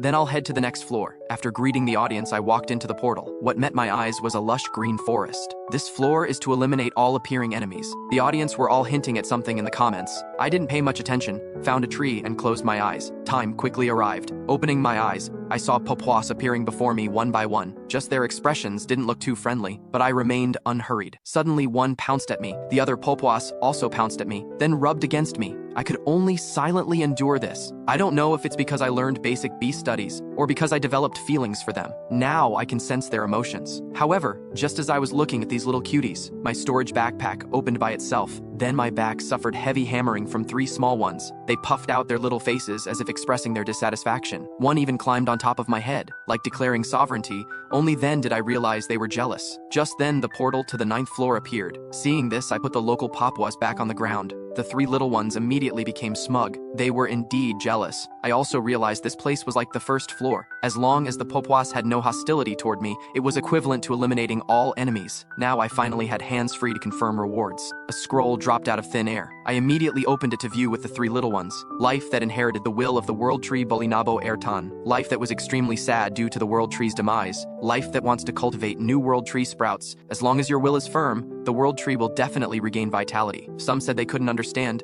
others understood clearly. I gazed at that somewhat different world tree in the distance, knowing this was about the 25th floor's trial content. After the world tree that suppressed demonic energy broke, Atro fell into great chaos. That twisted Atro world is where the 25th floor trial takes place. Then I walked to an open area, found a clean place, and lay down directly. Sorry guys, I need to sleep for a while. Not long after speaking, my snoring sounded. The Papuas all played around me. I don't know how much time passed, though I still wanted to sleep more. My body felt particularly heavy. Don't know how many Papuas were pressing on me. When I got up, they all jumped away. I felt like I slept for about an hour. I said I need to set off now. The love boss was quite concerned about me, taking the 3 little ones to the portal. Looking back, I saw the local Papuas all showing reluctant expressions. Though very reluctant, I knew they wouldn't abandon the world tree to leave with me. I could only smile and bid them farewell as I walked into the portal. The 9th floor is an intelligence trial, similar to the 4th floor. Just here, there are 4 walls and only 2 hours. Seeing this, I could only sigh helplessly. Evil administrator, you just can't stand seeing me pass easily. The audience also felt indignant for me, but actually this wasn't much. And now it's a 2-person cooperation trial. I went forward to greet her. She seemed startled. After coming to her senses, she removed her hood, revealing her beautiful face. Are those on your head real Papua? She suddenly grabbed my hand. Oh my god. How did you do it? They're so cute. A fragrant scent wafted over.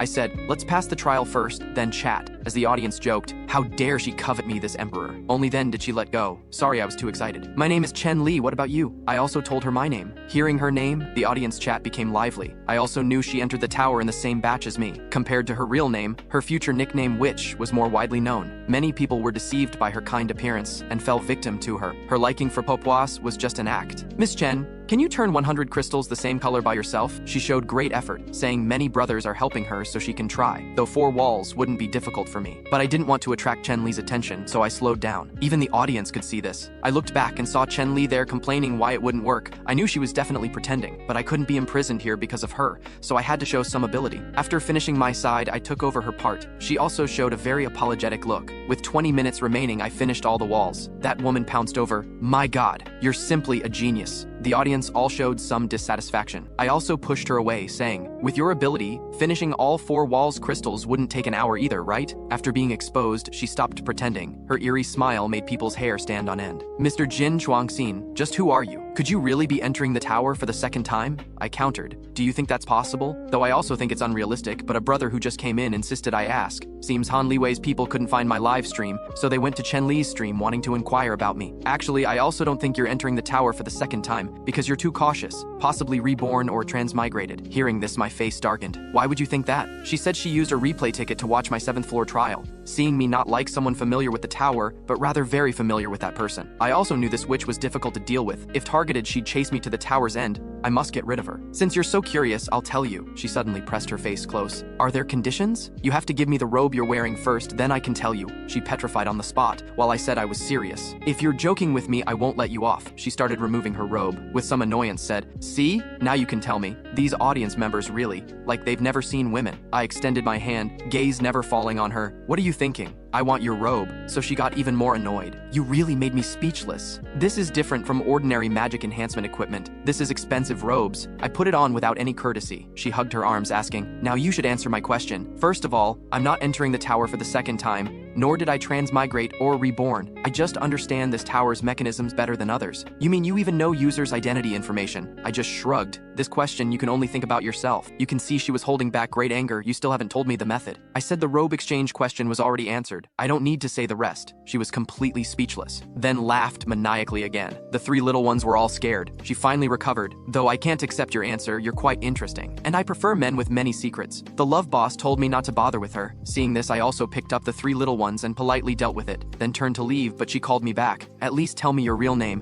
What Jin Chuan-xin? How could that kind of name be real? I suffered serious damage, thinking how can Jin Chuan-xin not be a real name? I quickly ran into the portal, finally arrived at the 10th floor. Here you can freely set live stream on, off, and change channels. Also can watch streamers below the 10th floor. Those audiences also receive certain compensation through my performance. I told them I was going to look around and turned off the live stream first. Then put the three little ones in the backpack, put on the hood before setting off, but I always had a sense of dissonance. At this time, a commoner bumped into a noble. I thought she was going to die, but the result was unexpected. That noble kindly comforted the commoner girl. I didn't expect nobles and commoners could coexist harmoniously, and he mentioned His Majesty Oreo. Seems this place is different from before. Moments later, by the fountain pool, a bald old man was feeding pigeons. I suddenly walked in front of him, asking, may I sit beside you? After getting permission, I sat down. How long have you lived here? The old man answered harmoniously. Too long, I can't even remember. I continued asking, are you happy now? Happy? I don't even know if I still have that thing. After saying this, he threw feet on the ground. The pigeons flew away in panic, but one was firmly grasped in his hand. The pigeon wanted to struggle, but the big hand didn't move. The old man's face was no longer kind. While I remained very calm, what exactly are you thinking, Administrator?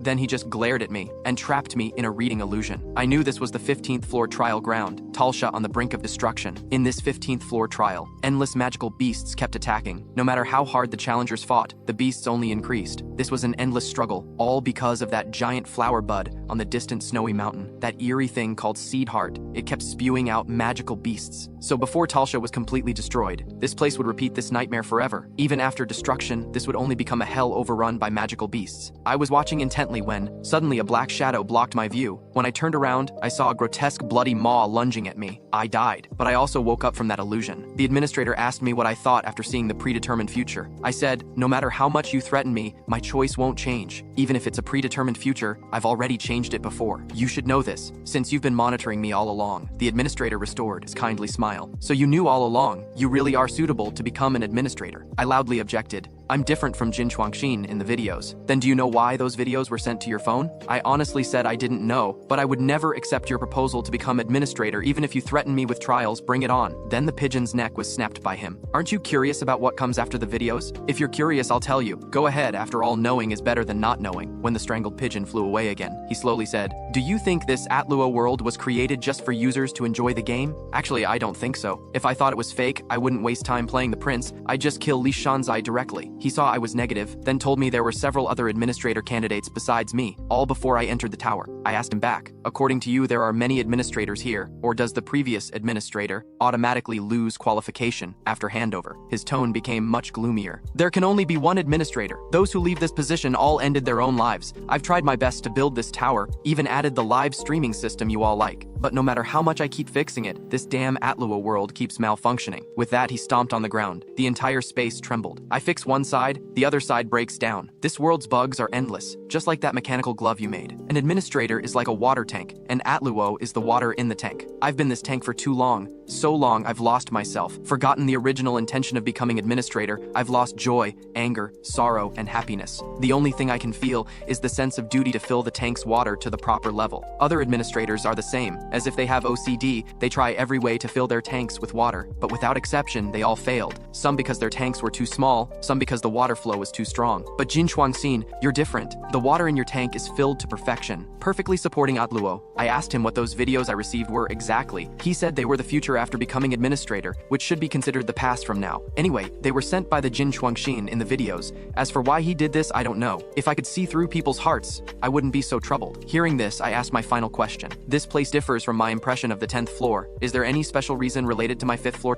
Hearing this, he burst out laughing. I knew you were more suitable to be administrator than anyone. Your current actions are extremely similar to how he managed this tower. Seeing you put Atluo back on track, I understand Jin Chuan-xin. You're someone who will never change. I knew he meant I would still become administrator to change this tower, but I challenged him. Stop dreaming. Even if you say this, I won't become administrator. Hearing this, he stopped talking, his body twisted with bones creaking. Then he turned into a pigeon and flew away. His clothes also vanished before my eyes, as if he had never been here. Now, I really want to know why the Jin Chuan-xin in the videos sent me those videos. Looks like I can only climb to the top of the tower. Then, the Papuas emerged from my backpack. One of them licked me frantically. I knew they were trying to comfort me. Then, I reopened the live stream page. Surprisingly, I only lost a few fans. Seems only those few were from the 10th floor. Makes sense. Those who saw Papuas on the first floor and stayed till now must be skilled and somewhat perverted big shots. At this moment, a pop-up appeared asking if I wanted to join the trending live streams. Thinking about the threats among Han Liwei and Chen Li's fans, I decisively canceled it. The stream officially started. I immediately welcomed the viewers. The love asked why I closed the stream. I brushed it off, saying I had something to do. I didn't know this big shot was actually a little fangirl. No wonder Chen Li told me to ignore her before. After reaching the 10th floor, I first came to Clark Workshop. Originally, this was Lied Workshop. Don't know how it became Clark's. I walked into the house. Inside was only an unfamiliar uncle. I see you look like a traveler. Let me say up front, I don't take rush orders. I just asked if Master Lied was here. He looked at me like I was an idiot. If you want the best craftsman, you should go to the Imperial City. The viewers all guessed this was the administrator's doing. I told him I wanted to fix something. If it's inconvenient, could you lend me the workbench and materials to fix it myself? Hearing I knew something about magical engineering, his attitude changed. We introduced ourselves to each other. Then I took out the mechanical glove. He could tell at a glance it was something I rushed to make, and knew the glove's magic circuit was dangerous. He agreed to help me fix it, and reminded me to find some magic stones to test it. Though from the 10th floor you can trade in the community window, it only has items matching the 10th floor. Magic stones are rare. I could only try my luck at the offline auction house, supposedly a place only rich people can go, but buying things there has a downside. It won't show equipment information. Users can only buy based on feeling. Actually, what I want more is a blood garnet, but that's even harder to find. Then someone called me from behind. Are you a user? I see you're wearing robes. Must be a mage, right? Before I could answer, he called over a girl. They started showing off their relationship right in front of me. He told me not to go to the free auction house because he couldn't get in even with 10,000 gold coins, and you can't see equipment info either. Oh right, would you like to join our team? We can help you quickly pass the 11th floor. Actually, I knew that from the 10th floor onwards. After passing each floor, users can return to the 10th floor's free area. Seems they lack a mage. So I turned around saying I had business at the auction house, but that woman came up and grabbed my arm. Brother, let's find a place to chat. I immediately shook her off. Really no need, and I'm not a mage. The guy also came forward yelling, you don't have to push people just because you won't go. We can't force you anyway. I knew I was a bit excessive. I simply apologized and wanted to leave, but these two kept muttering behind me. Brat, let's see if you can even get in. Sure enough, I was stopped. If you're a traveler, please prove you have entry qualifications. I showed my gold coins. They immediately respectfully let me through. I politely nodded to those two idiots. Their expressions were priceless. I walked straight to the front desk. Didn't expect they required identity verification here too, but I hesitated to write. The viewers started teasing me. After some struggle, I still wrote Jin Chuan-xin's name, but the result didn't match. I could only sigh helplessly, then added the number 2 after Jin Chuan-xin. I really shouldn't have been so careless back then. I removed my hood as required, then headed down to the main hall. Soon I spotted a familiar face. I went over to greet her. Hello, we meet again. Li Qingqing didn't expect to run into me here either. With her permission, I sat across from her. A server came over asking what we'd like to drink. I just ordered water. Li Qingqing ordered a cola. After the drinks arrived, we sat in relative silence. After a moment, she asked what I came to buy. I honestly told her I wanted magic stones, since she'd seen my magic stones had no energy in previous battles. Then we had nothing to say again. Viewers said the awkwardness was deadly. Suddenly she blushed and thanked me. I said it was all for passing trials, no need to mind it. Actually, I felt quite guilty, since that trial was so difficult because of me. Then I changed the subject, asking why she always wore a school uniform. She said this uniform held many memories for her. I nodded, saying she should indeed cherish it. Actually, I wanted to build a good relationship with her. After she passes the 15th floor, she'll become a top-tier expert. So I invited her to add me as a friend. She looked at me somewhat surprised. I said though we're not real friends, we could help each other. She hesitated for a long time before accepting. Then she asked me, Uncle, how did you become so close with Papuas? I said that's a trade secret. She angrily called me stingy. Just then the auction start announcement was broadcast. She changed from her previous sweet demeanor to coldly say, how annoying. Soon after I came to the auction hall and sat down. First, I had to wait for the auctioneer to finish a bunch of nonsense. Then came the first item, a red earth dragon egg. Though I studied magical beast science and could tame it, but when grown it's 3 meters long. Being with it would be too conspicuous. Before I knew it came the 8th item. The auctioneer said it was a very mysterious piece. A necklace from Duke Clardy's daughter. Maker unknown, materials unknown, Starting price 10,000 gold coins. Many people thought this was just a decorative piece at most. I immediately raised my paddle. I bid 10,000 gold coins. But in this auction house, even users can't see item properties. Most people treated it as a decorative piece, just when I thought I had it. Customer 47 called out 11,000 gold coins. She was the locally famous gem enthusiast Glade Dale. The Dale family business did involve magic stones, but I heard this younger daughter wasn't interested in business matters. Could she also see this was the rare blood garnet? She noticed my gaze, and even winked at me. I was immediately furious. Right away called out the high price of 12,000, but that woman pursued relentlessly. Finally bid up to 20,000 gold coins. Though blood garnet is indeed a treasure, I don't absolutely need it right now. This time I'll just buy a regular magic stone. While I was thinking, customer 70 called out 21,000 gold coins. That person was Li Qing, so the two women staged another chase. Li Qing finally won the necklace for 30,000 gold coins. Though missing the blood garnet was a bit disappointing, luckily I only spent 6,000 gold coins to get a decent magic stone. Then I noticed Li Qing standing at the door. She played with the blood garnet and said to me, "Why so slow? I thought you left first." Before I could speak, she held the necklace out to me. "It's for you! Hurry up and take it!" I looked at her puzzled. "Why give it to me?" She was displeased with my look, then directly stuffed the necklace into my hands. "Take it since I'm giving it. I won't take it back. This is also a magic stone, right? Seeing you were so obsessed with it, I figured it out, but I'm still curious why she spent so much to buy it for me." She became a bit embarrassed. "Didn't you say you wanted to be friends? It's normal for friends to give gifts." I was about to say something when she turned to leave. "Don't pretend not to know me when we meet again." As viewers said, "Good thing she doesn't know I'm live streaming." I was still puzzling over why she gave this to me. Could it be she saw my good performance last time and wants to build a relationship? But she's not that type of person. Women's hearts are really hard to guess.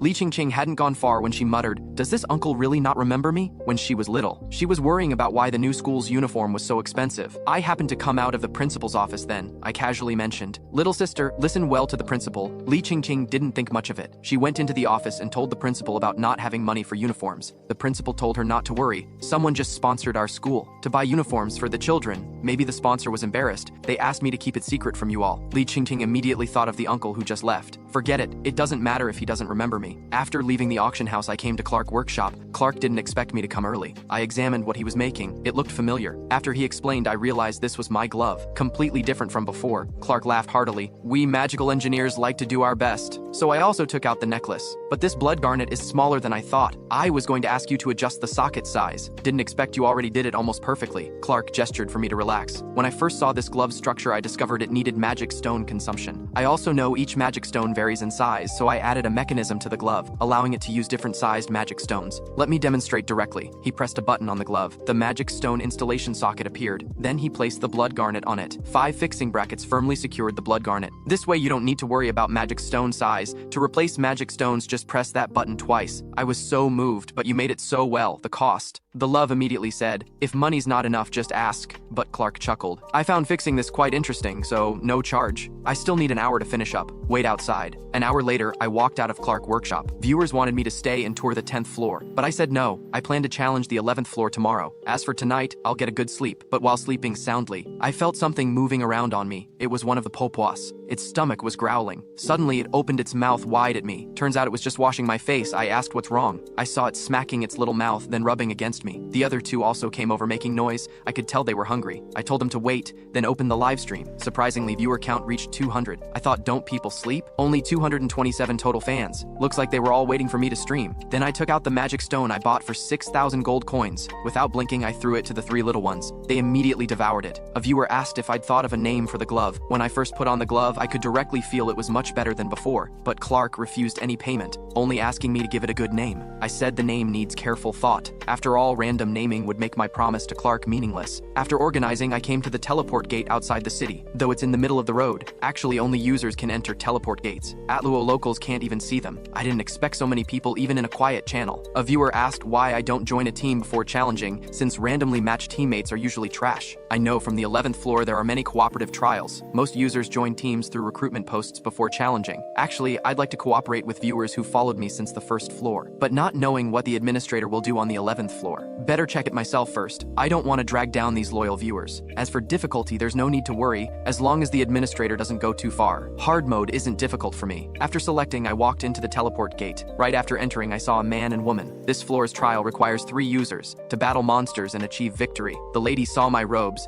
and immediately beamed with joy. I politely greeted them before walking over. Also secretly assessed their weapons. No wonder they were so excited seeing my outfit. The male knight pointed at my glove asking, "You're a mage, right?" I honestly told them I was a magical engineer. Hearing this answer, they looked quite troubled. The female knight also said the situation wasn't optimistic, asking how much support equipment I prepared. I said I only brought 1. She looked even more disappointed. Soon, preparation time ended. The male knight prayed on the side, "Let it be a sea serpent. Even 10 of those I wouldn't fear." Then the sea surface churned. Seeing this, the couple thought they were done for. I also got nervous from their reaction. Could the administrator have played some trick again? Suddenly, a familiar roar came from the sea. I was trying to remember where I heard this sound, then saw a green head emerge from the sea. When it fully emerged, I suddenly felt deflated. Isn't this my old friend Little Turtle from the 2nd floor? Looks like I don't need to use that eye-catching mechanical glove. So I used the Roton's glove to create an axe. But if this equipment isn't adjusted properly for hardness, it might break easily. Then I walked in front of the 2 saying, "Don't worry about it, let me handle this guy." They were still hesitating, but the dragon turtle had already gone berserk. I urgently said, "Stay back if you don't want to die." The dragon turtle slammed its head toward the ground. It stared at the 2's direction, while I watched from the other side. Having them as bait was quite convenient. Then I shot forward with blue light to the dragon turtle's front leg. One axe strike down. The axe shattered on impact, but it also cut a gash in the dragon turtle's front leg. It immediately howled in pain. I reached toward the fallen axe head. It immediately flew back to the handle and fused together. The dragon turtle retracted all 4 limbs into its shell. Viewers urged me to quickly finish it. It would be troublesome if it returned to water. I was also glad it was just healing in place. Then I leaped onto its back. Seems my physical abilities improved a lot. On the 2nd floor, it took tremendous effort to get on the dragon turtle's back. Some viewers knew what I was going to do next. The dragon turtle desperately shook, trying to throw me off, but I didn't budge and had already chosen a spike. One axe strike cut it off. Seeing its shell start glowing red, it was going to self-destruct. I immediately fled frantically, then threw the spike into the air, following with a leap, landing right next to the spike, timing it perfectly to strike the spike with my axe. The spike pierced into flesh that hadn't retracted into the shell. Then came a series of explosions. When the smoke cleared, the dragon turtle lay motionless on the ground. Soon, teleport gates to the 12th floor and 10th floor appeared. I fused the axe back into the glove. The 2 came over to thank me. I said no need to thank me, I had to pass the trial anyway. After thanking, just go. The guy wanted to ask my name. I immediately looked grim. Sure enough, mentioning names made these viewers come out to tease me. I quickly changed the subject. Since they left, let's see the rewards. The 9th floor reward box hadn't been claimed yet. Then, a wooden gift box and an exquisite gift box dropped together. I first opened this floor's wooden gift box. Inside was only 1,000 gold coins, backpack weight increase ticket, and the lowest grade magic stone. Seems the administrator really didn't interfere with this floor's trial. Then I opened the 9th floor reward box. Indeed, another 5,000 gold coins. And something that greatly surprised me, a defensive outer Roton's coat. Today I came to an empty park. My backpack unzipped itself. Then several big heads poked out. Immediately jumped to the ground for a walk. I reminded from behind, "Don't go too far." The lead Papuas responded. This scene made me very pleased. Then I asked viewers, I want to name them. Any good suggestions? Hearing my words, they seemed very happy. I said now that I have feelings for them, I want to give them names. A user immediately donated 1,000 gold coins with voice message. How about Boppo-Yi? I said with a dark face that's not good. Others had even more bizarre ideas. Just then someone reminded me. I immediately opened the shop to find magical beast science skill books. Compared to other skills, these were incredibly cheap. But thinking about it, who would buy this stuff anyway? So I bought all 3 without hesitation. The skill books merged into my body. In less than 1 second, I mastered these 3 skills. This is quite convenient. The only downside is feeling dizzy after absorbing knowledge. The 3 little ones came to my front. They seemed worried about me. Probably due to the new skills, I could now transmit my feelings for them to them. This was an experience I never had before. I suddenly stood up. I've decided, taking 2 characters from the loving goddess Plasha's name. The Papuas who's greedy but considerate and caring for companions, I'll call you Lasha. May Plasha always protect you. The little guy who always stands up to danger. Using the brave god Rascoding's name, so you'll be called Coding. And the last Papuas. Among the 3, you're the most perceptive. Also taking 2 characters from wisdom goddess Tabelin's name, so your future name will be Belin. After getting names, they were very happy. I had just been affectionate with them for a while when I remembered I was live streaming. I coughed twice, trying to stay composed.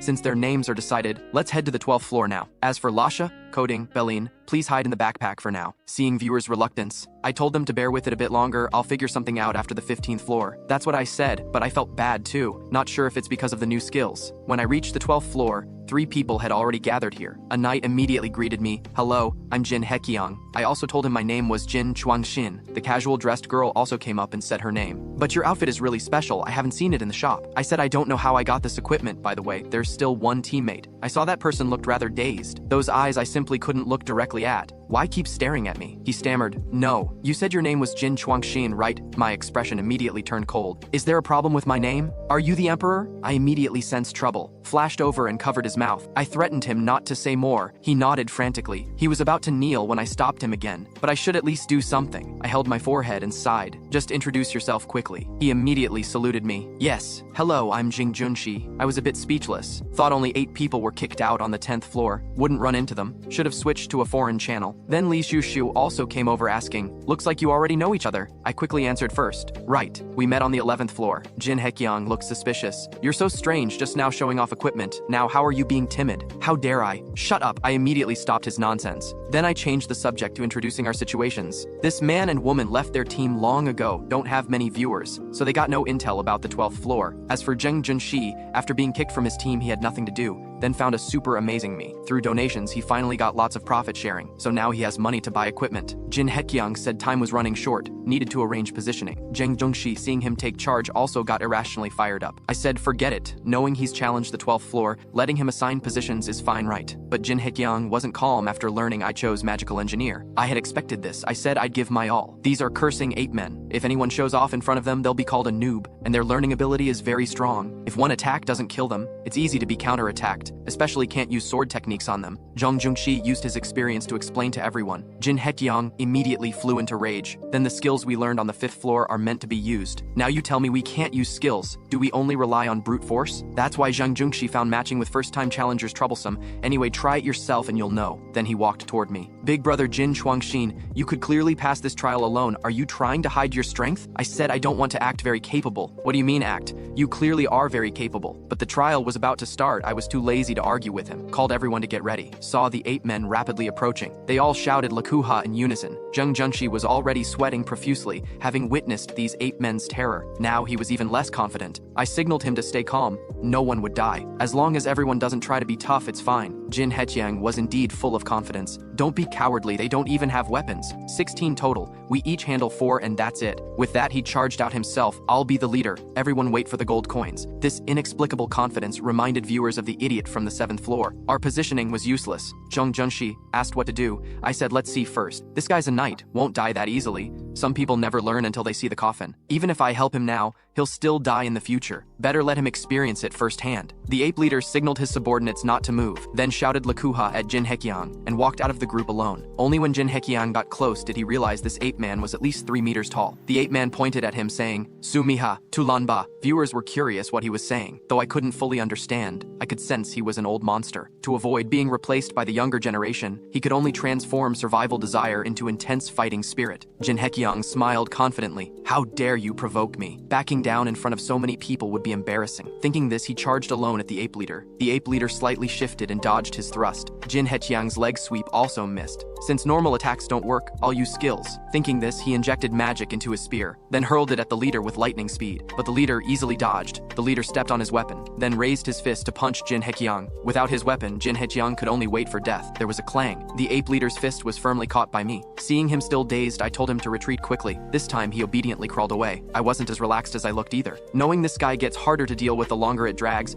must end the fight quickly. He had already raised his other hand. I timed it right to send him flying, immediately ducked to avoid his punch, taking advantage of his backward lean. A blade pierced his chest. Then I looked at the group of 8 men. Every one of them was terrified. I charged at them without hesitation. In less than 10 seconds, I had slain them all under my axe. Soon 2 teleport gates appeared. Li Shu asked if I was a veteran who passed the 19th floor. I said just consider me as having passed the 19th floor. Before parting, Jin Hekyang asked a question. Do you know what the ape leader Sumiha meant? This answer is important to me, because his eyes looked at me like I was trash. I told him straight that Sumiha means rookie. His face turned red. He ran away without even caring about the girl. Zhang Junshi also came up to say goodbye playfully. I'm just small trash, so won't linger. Maybe your viewers are cursing me. I asked if he'd been watching my stream since the 1st floor. Learning he started following from my 2nd floor. I still thanked him. You donated when you were only on the 10th floor. Really, thank you. Hearing this, he smiled with relief. You're really too kind. I only earned coins because of you. He knelt down again to bow, hoping you could clear the 100th floor soon, and wishing you eternal happiness. This made me a bit flustered. Before I could say anything, he had already jumped toward the teleportation gate, shouting Papuas. I was completely bewildered. Seems like this guy was lying earlier. He must have been watching from the 1st floor too. The audience started teasing me again. I had to focus on the rewards to divert their attention. Without the Magicker's interference, the rewards were indeed quite ordinary. I told the audience I'd return to the 10th floor to change change channels before heading to the 13th floor. Finally, I switched to the American channel. When I arrived at the 13th floor, I walked over the campfire. A bald man immediately asked if this was my first time on the 13th floor. Though the tower has automatic translation, he could tell from my lip movements that I wasn't American. His observation was quite sharp. He burst into hearty laughter, cheerfully introducing himself and asking if I was live streaming. I said no, barely anyone watches my stream anyway. The bald man then introduced me to the others. Though he seemed friendly and approachable, I already knew their true identities. The audience could instantly tell they were bandits too. They were the notorious Black Scorpion Squad, infamous for their evil deeds. They usually form 6-person teams like this to enter dungeons, then wait for 2 more people to arrive before extorting them. If victims can't pay up, they'll even kill them. Having seen their crimes in videos, I simply couldn't let them off easy. Learning I was a magic engineer made the bald man even happier. He told me I just needed to provide support from the rear. Finally, the system announced the team was assembled. A redhead stumbled out of the teleportation gate, and the bald man immediately rushed over enthusiastically. This redhead named Jess was quite pitiful. He'd just been robbed by bandits on the 12th floor, and now he was being targeted again. Someone nearby couldn't help but laugh out loud. Jess flew into a rage, while the bald man awkwardly claimed he was just happy Jess had survived his ordeal. Soon the trial began, with Jess also assigned to rear support. Continuous barking echoed through the air. Venomous hounds appeared one after another on the snowy ground. Jess reminded the bald man's group to be careful, while the bald man planned to eliminate 20 first, leaving 20 for their scheme. Before they could engage the hounds, I immediately struck, taking down one hound with swift precision. The bald man was puzzled about when I'd moved to the front. Several hounds were already lunging at me from behind, but the next moment they were all skewered like meat on a stick. I said calmly, "Seems like you're not genuinely interested in fighting. Normal people wouldn't stand there shouting. They'd come help." The bald man first noticed the equipment I was wearing. I said it was just ordinary gear. Seeing this, the bald man ordered everyone to regroup. He realized I posed a greater threat than those hounds. The hounds behind me also turned to face me. Magical beasts' instincts are indeed sharper than humans. Caught between the bald man's group and the hounds, I still asked unhurriedly, "What exactly are you trying to do?" The bald man's face turned vicious. "Are you a bounty hunter? Don't claim to be a magic engineer. What you're wearing is clearly Roton series equipment. Only knights can handle the burden these pieces bring. I'll be honest with you, we've dealt with many hunters like you." Hearing this, I retracted my weapon back into my glove. "You say I'm not a magic engineer? Then let me show you something interesting." I displayed my mechanical gloves. The gloves flickered with blue light. At this moment, all the hounds charged at me. The next instant, I vanished from my original position. The 2 lead hounds were killed with a single punch. The other hounds were already trembling with fear, but I had no intention of letting them live either. Seeing this, the bald man sensed trouble. He signaled to the assassin in the tree, while I was still focused on the hounds before me. Sensing the threat, they huddled together, exactly what I wanted. I raised my hand, then fired an energy cannon. The ground was carved into a furrow, with only one charred hound corpse lying there. I was quite satisfied with the result. Though not as devastating as last time, it significantly reduced magic consumption. The recoil was much smaller than before too. At this moment, a transparent figure crouched in the tree behind me, thinking this was the perfect moment to strike while I was relaxed after defeating the magical beasts. He dove down at me. I appeared to be examining my gloves without care, but the next moment, my coat pierced through his arm, the clear completion notification sounded, and the teleportation gate appeared. The remaining bandits all rushed toward the gate in panic. I flashed in front of them. "We haven't finished our business yet. Where are you all rushing off to?" They were all speechless. I pointed at the teleportation gate with a smile. "Mr. Jess, you go ahead first." After he left, I maintained my kind smile. "If you cooperate properly, this shouldn't take too long. So how many coins do you all have?" Hearing this, they stepped back slightly. A blonde man spoke with a complex expression. "My friend, there might be some misunderstanding between us." His words didn't move me, because I knew if I let them continue their ways, they'd only commit more heinous crimes. The purple-haired one started to speak, but I grabbed him by the throat with my equipment. "Let me establish the rules first. First, no one speaks without my permission. Second, no lying." I tossed the purple-haired man to the ground. "Since no one objects, I'll assume you understand. I clearly just said they could only speak when I asked questions. Yet this brown-haired fool thought I was some kind of saint and dared to point fingers at me, even trying to incite his companions to steal my equipment. However, the others didn't dare breathe heavily. When he realized his partner's expressions were wrong, a tentacle-like thing had already reached his face, suddenly wrapping around his tongue. I said calmly, "Everyone watch closely. This is what happens when you break the rules." With a thought, his tongue fell to the ground. "Does anyone else have objections? Speak up now." After a moment, I shrugged. "Since no one's talking, I'll take that as agreement. Whoever has healing potions, go treat him." The purple-haired man immediately rushed over to support the brown-haired one after getting permission. "Now, bald gentleman, please step forward." Hearing this, the bald man walked forward, trembling with fear. I immediately gave him a thumbs up. "Mr. Baldy, though you're seen as despicable scum by others, your teammates all think you're a good captain," the bald man weakly asked. "What exactly are you trying to say?" I told him to accept my friend request. He looked shocked. How do you know my username? I glared at him menacingly, and he didn't dare say more. The rest of you turn around. The injured can sit and rest. I asked the bald man knowingly, did I just say you were a good captain? The bald man found my question inexplicable but could only answer whatever I asked. If that's the case, then your ambitions surely extend beyond the present, so you should be prepared to push toward the 20th floor, right? And regarding your teammates' coins, you must have given them advice without reservation. Now please send me the amount of coins each team member carries through friend message. I advise you not to lie. If there's a significant discrepancy, I'll be very disappointed. I made it this complicated because the tower has settings preventing random theft of others' coins. If users die, their coins disappear with them, which is why the bald man's group used such troublesome methods to extort money. But the bald man refused. We're brothers who've shared hardships together. What's your real purpose in doing this? I whispered in his ear. Soon you'll achieve great success on the 20th floor. Then you'll say your biggest regret was being too eager to climb up, abandoning the magic stones hidden underground on the 10th floor. Hearing this, he was no longer calm. I knew from the videos that the bald man was naturally suspicious. He worried his teammates might die while carrying coins, so he used coins to buy magic stones and hid them. Since magic stones are like gold in the real world, their value fluctuates very little. How about this? As long as you hand over all your current coins, I won't touch your magic stones, and can even send you to the 10th floor. The bald man thought seriously. This guy knew my username. Finding the magic stones probably wouldn't be difficult either. He then sent me the coin amounts his teammates carried via message. Seeing this, I called over the brown-haired troublemaker. If you have over 2,000 coins, nod. If not, shake your head. He shook his head. Strange. Mr. Baldy told me as of yesterday you still had 3,000 coins. He immediately nodded frantically. I showed a kind smile. Don't joke with me anymore. From now on, if you hide even one coin,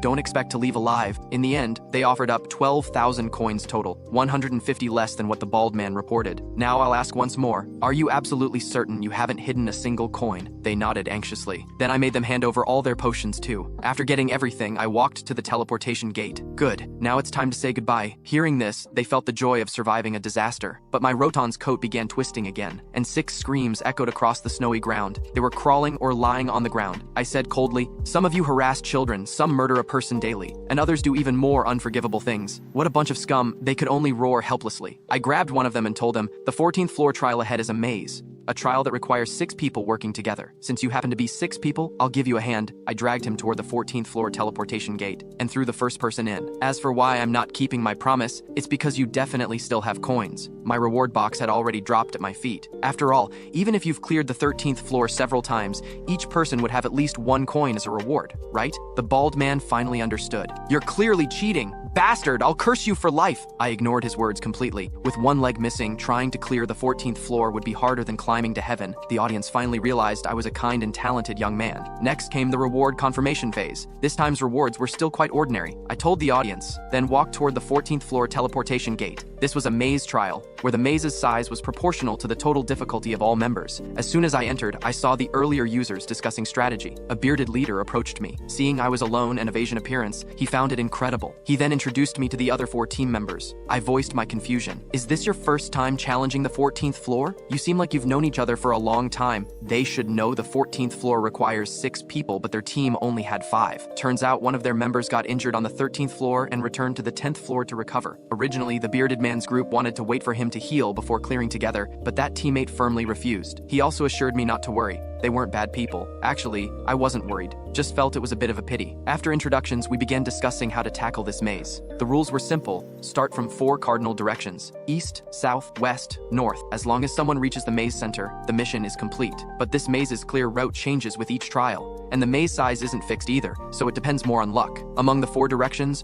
only one has relatively fewer monsters and traps. Even so, the bearded man didn't recommend going alone, because choosing wrong could be fatal. But for me, traveling with others would make me hesitant, so I decided, I'll take one path alone, and you 5 go together. The bearded man immediately got agitated. What do you take us for? Though we just met, how can we let you risk it alone? I gave them a clear answer. With my abilities, I can definitely clear this floor. The bearded man remained stubborn, fearing I'd throw my life away needlessly. So having teammates who are too kind is also a burden. I said decisively, I'll stand here and not move until you set off. You decide for yourselves. Only then did the bearded man's group compromise. Finally, he gave me a recovery potion. Anyway, if you sense danger, stop immediately. With our 5-person strength, we can definitely solve the maze. I agreed, watching them disappear on the spot. I then set off from the north. When they first entered, things went went quite smoothly. They even had the leisure to worry about whether this stranger was safe. Soon after, they encountered troublesome blood-sucking creatures, the most challenging enemies on the 14th floor, because their blood can corrode weapons. Now, the bearded man's group couldn't scrape together a single decent weapon. Just when they didn't know what to do next, sounds of crumbling stone came from behind the wall, along with some creatures' cries. Suddenly, a gap appeared in the stone wall, and I stood right in the middle of the opening. I grinned and greeted them. Is everyone all right? Not long before, I had just teleported to the northern starting point. When Belin popped out on his own, I was curious what he wanted to do. He had me put him on the ground. I asked if he was hungry. He shook his head, then hopped over to the stone wall. I thought he needed to relieve himself, but unexpectedly he bared his fangs. Those perverted viewers actually found this cute too. Then he went wild, gnawing on the stone wall. Could those black walls contain magic? But I'd never heard of black magic stones. Seeing him glow blue all over, even the audience got curious. Then the other two jumped out too. Belin communicated with them briefly. Then they also started eating voraciously. I was somewhat puzzled. I feed them magic stones whenever I have time. Seeing my confusion, Belin dragged a stone over to my feet, holding it above his head and calling Papuas. I took the stone and said I wasn't angry, thanking Belin. Then I took out my mechanical gloves and replaced the blood ruby with the stone Belin gave me. If this was a magic stone, my gloves would activate, but the result disappointed me. Apparently not a magic stone. But with the three little ones' comfort, I quickly recovered. Let's continue then. As the audience said, flying over or crossing walls would result in punishment, but I didn't know about going through the middle of walls. When I reached a fork in the path, I was wondering which way to go, when a light pillar rose in the distance, commotion caused by blood-sucking creatures. Seems like the bearded man's group was over there too, so I asked the Papuas if they could break through this kind of wall. Hearing this, Talsha jumped down, glowing blue all over with mouth wide open. He actually broke through the wall in one go. He ran ahead without looking back. I told the audience and chased after him, but my running speed couldn't keep up with his wall drilling pace. Wait, don't break through that wall yet! But he still punched right through, looking quite proud of himself. I immediately picked him up and told them to be quiet, then hid them behind my back before walking out. I almost got discovered by the bearded man's group just now. They didn't notice the Papuas. I just felt embarrassed about the situation. I also took the opportunity to make an excuse and slip away. Since you no longer have equipment for protection, just wait here. See you later. I quickly retreated as I spoke,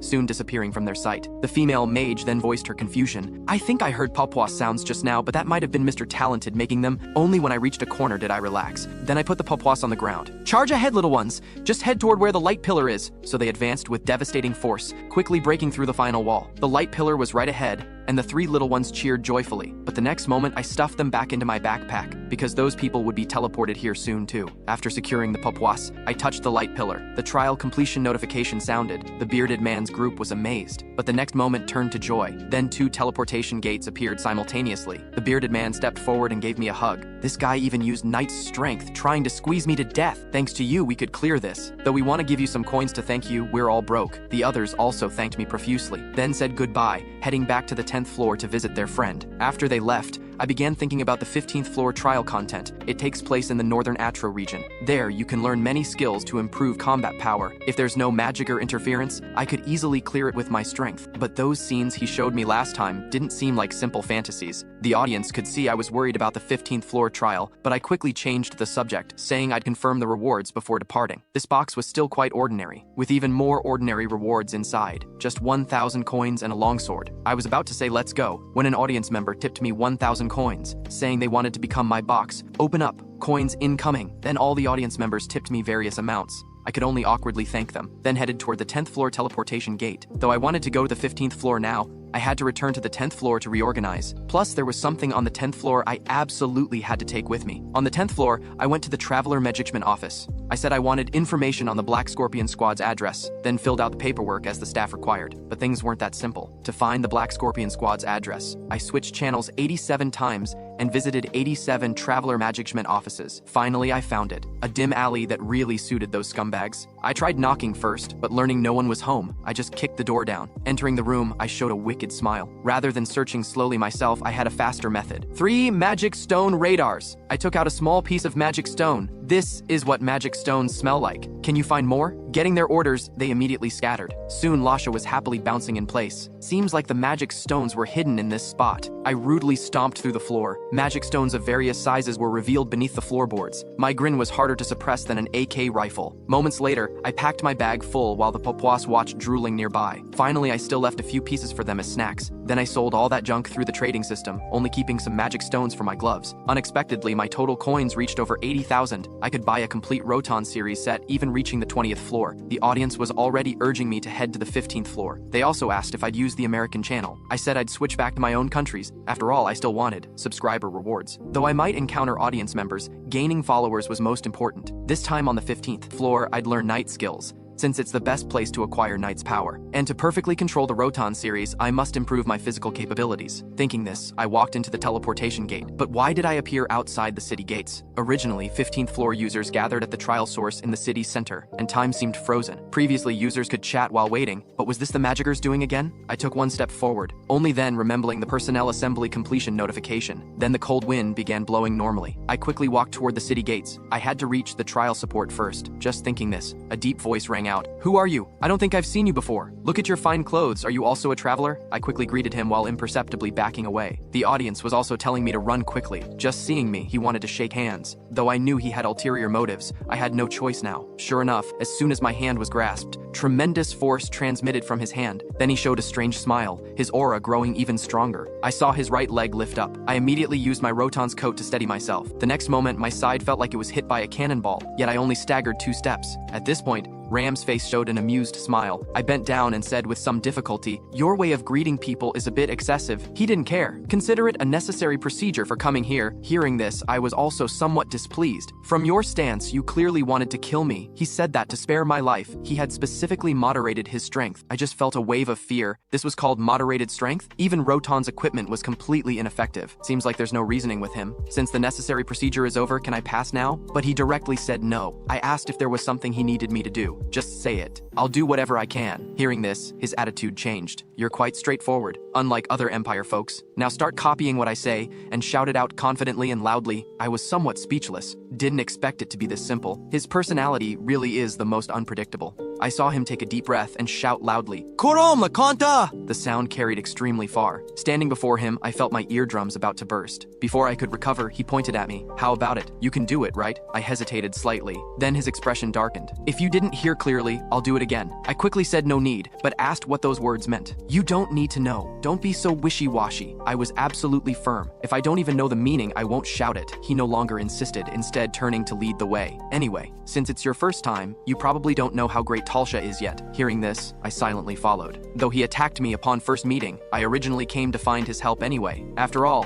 Bararam is one of Talsha's greatest warriors. I've long wanted to learn his method of breaking skill forms. If I could break skill forms, then in the future it wouldn't be my body following skills, but my body utilizing and manipulating skills. Meeting him now was actually a good start. Soon I followed him to the city walls. He leaned against a large cannon and asked if I knew what that was. Of course I know. It's a magic cannon. He said this weapon was only in development stages in the Empire. In the final battle, they lured the Empire folks to prepared positions, then finished them off in one go. After that, they said they'd also manufacture such weapons. Now that the snow's stopped, let's fire one shot to test it. He pointed into the distance. See that black thing? It wasn't this big originally. We wanted to investigate but got blocked by a bunch of unseen magical beasts. Since we weren't in great condition, we didn't engage them much. Do you know where those monsters came from? I said I didn't know, but how could I not know? By now, he'd placed a sizable magic stone in the cannon barrel, then struck it hard and shouted, "They're popping out of that black thing!" The magic cannon was already charging up. The audience didn't know what he was doing. He didn't even adjust the angle. However, the magic cannon's projectile shot directly at that black thing. The thing was pierced through and burst into flames. Ram complained, "That thing like a giant turd dared try to destroy Great Talsha. How infuriating. But don't you find it interesting? This damn world keeps repeatedly perishing, yet after each destruction, I only retain vague memories, barely able to realize everything in this world is repeating." Hearing this, I remained silent. The 15th floor was indeed different from the 5th. People here remember the outcome of each world's destruction. The source of world destruction was what he called the seed heart. It takes root here, then absorbs all surrounding life force to bloom. When it flowers, it'll continuously spawn magical beasts, bringing catastrophic disaster to Talsha. I want to learn from you how to become a warrior. You're not just crazy, but also very powerful. This made him laugh heartily. Looks like someone wants you to suffer terribly. Though many travelers want me to teach them, most can't even last an hour. Hearing this, my expression grew serious. "So you're refusing me?" He spread his hands and shook his head. "What are you saying? I'm not that heartless." Hearing this, the audience disagreed, having witnessed this man's cold-blooded cruelty. "How about this? I'll give you a task. Get used to Talsha first, then come back. After all, if you go head-to-head with me right away, you probably won't live long." I also voiced my confusion. "If Talsha is destroyed again, you'll only retain vague memories. How can you guarantee you'll remember me next time?" He assured me not to worry.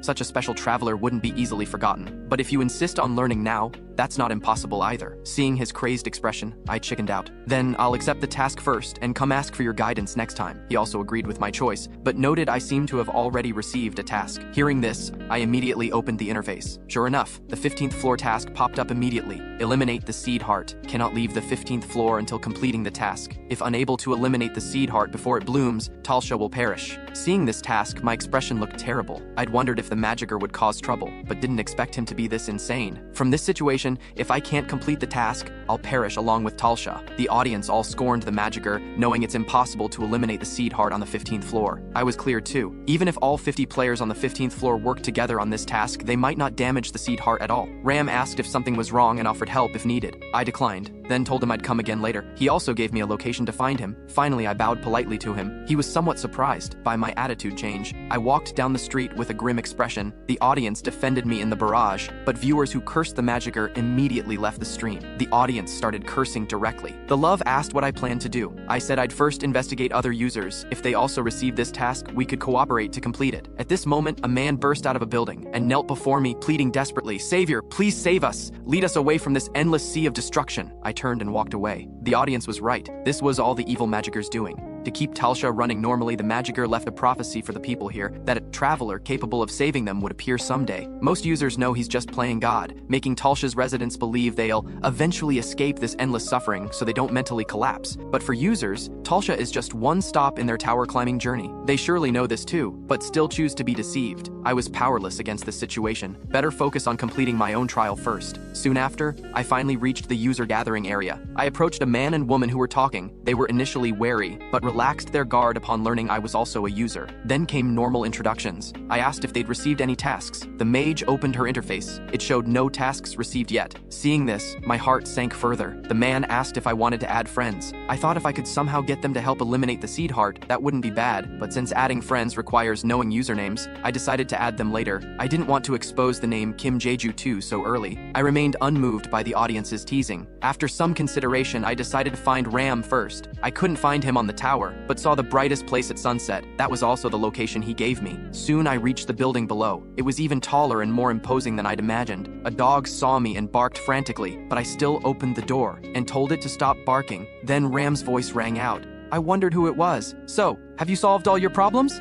Before I could even start talking business, he invited me in for dinner. Pressured by his warm invitation, I walked through his front door. The inside was completely different from what I had imagined. It was decorated like a cozy family home, but now I'm conflicted about whether to take off my shoes, feeling guilty about going in with them on. Seeing my dilemma, Rem told me to just go in directly. A woman immediately greeted me warmly. "Welcome! Are you also a traveler who came to Talsha this time?" Seeing this, I took off my hat and introduced myself. She said her name was Lisa. My husband is inviting a traveler home for dinner for the first time. I didn't expect it to be such a cute young man. This comment made me feel a bit awkward. The love boss immediately asked what I was doing, and other viewers started teasing too. Meanwhile, the master of this house looked menacing, asking what I was doing and telling me to sit down quickly. Lisa brought out the food, breaking the awkward situation. However, before we'd eaten much, Lisa asked Rem aggressively, "How long do you plan to keep playing on the city wall?" Shouting Kantala Kantala all day long. Rem immediately panicked. I didn't expect him to be so whipped. Then he suddenly jumped up and patted my shoulder, saying he could see I was almost done eating. "Let's go outside and chat." I was about to say I hadn't eaten enough, but he rushed out like a flash. I could only sheepishly tell Mrs. Lisa that I was full. After all, eating isn't as important as getting stronger. Going outside, I saw Rem petting the dog's head while complaining. If it weren't for Lisa and this little guy, I would have gone crazy long ago. "Having such a wife is my blessing," he said while laughing proudly. But his expression suddenly turned serious. "However, are you really a traveler?" I said, "Of course. If that's the case, I want to ask what we look like in your eyes. Knowing that Talsha will be destroyed, yet foolishly repeating this kind of life, don't you think we're ridiculous?" I said I absolutely never thought that way. He released his pressure and approached me menacingly. Just like that, I looked straight ahead and answered, "That's right." But this made him laugh heartily again. "I really don't understand what you're thinking, but it seems you're not the type to use flowery words. I think you're pretty good like this." I felt somewhat flattered. I also explained my current difficult situation, and that I must become a warrior immediately. Hearing this, he grinned mischievously. "It must be because of your quest. Then we'll meet tomorrow. I advise you to get a good night's sleep tonight." I was somewhat surprised why he didn't ask for the reason. "Let's talk tomorrow. You can sleep here tonight." Seeing him walk into the building, I stayed where I was. was. Normally, users would go to the lodging facilities at the trial source when they need rest, but now I don't even have enough time to train, let alone waste time going back and forth. The next morning, shouting echoed in the yard, "Traveler, what kind of power do you want?" I rubbed my swollen head and complained, "Won't you even give me time to wash up and eat?" He was quite energetic, saying food tastes better after working up a sweat. Hearing this, I straightforwardly said I wanted to learn the Empire's axe techniques. After all, the axe is the weapon I'm most familiar with, and also the weapon that Talsha warriors are best at. Hearing this, he asked, "From what you're saying, you've already learned Empire skills." I said I hadn't, but he pointed at my clothes, saying that outfit is quite an eyesore, take it off immediately. He also said this clothing has self-awareness and will protect its owner, wearing it will only hinder training. Then he started pinching and poking me all over. "I didn't expect you to have such a good physique, you must be very popular with girls." I broke out in cold sweat. Seeing this, he started limbering up. "Then let's begin now. I didn't get to have enough fun when we first met." With that, he threw a punch at me. I quickly dodged to the side.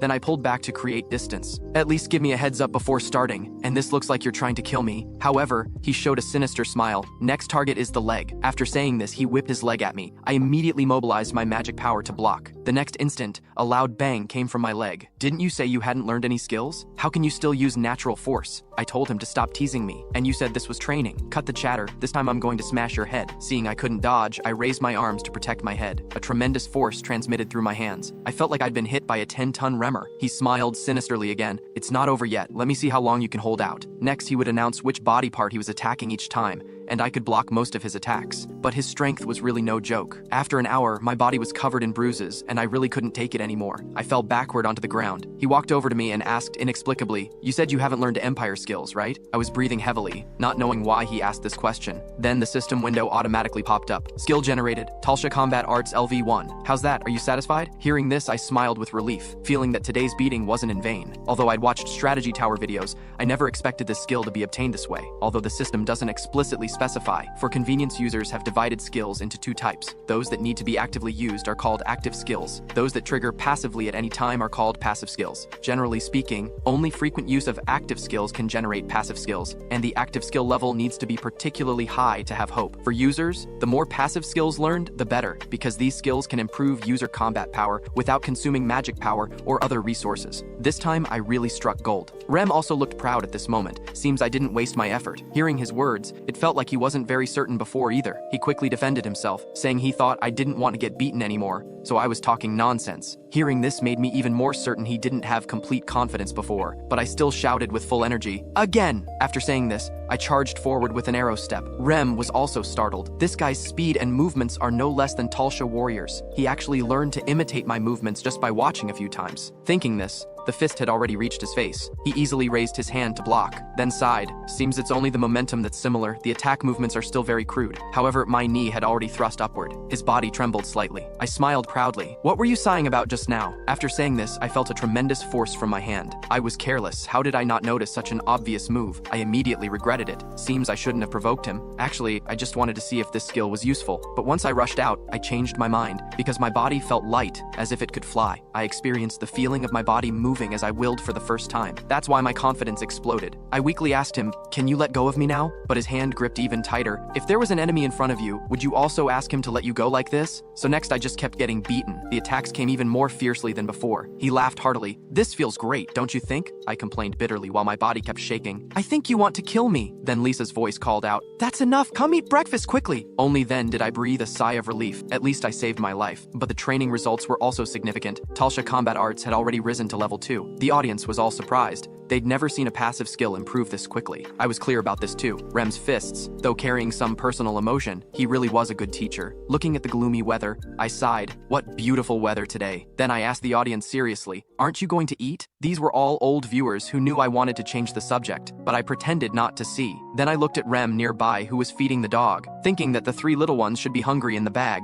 Em suddenly mentioned my quest. "I think the reason you came here is because you received a quest. But it's strange. With your ability plus that outfit, ordinary quests shouldn't be difficult for you." I said I mentioned before that I originally just wanted to learn skills from him, but he hit the nail on the head. With your current state, learning would still be quite difficult. I guess your plan was disrupted. Either you don't want to accept that quest, or it's an impossible quest to complete. My expression also became serious. So, what do you want to ask? He suddenly pointed into the distance. What you need to eliminate is that thing, am I right? After hesitating for a moment, I honestly admitted it. Do you think eliminating that thing is a meaningless act? But he said every matter has its meaning. What seems meaningless to others might be extremely important to the person involved. Hearing his words, I was silent for a long time. Then I asked him, can you help me? Hearing this, he turned back with a smile. Then let's go. Now I was the one who was confused. Go where? He pointed toward the seed heart. There, of course. Know your enemy and know yourself, and you can fight 100 battles without defeat. Isn't this a bit rushed? I haven't learned weapon arts yet. Hearing this, he turned his face away. If you don't want to, forget it. Seeing this, I could only agree, but if we sense danger, we need to retreat immediately. Of course, let me go pack some things and I'll be back. After he went into the house, I slumped to the ground. If I don't go, he'll definitely be angry. I put down my backpack and was about to pet the dog's head. The Papuas rushed out.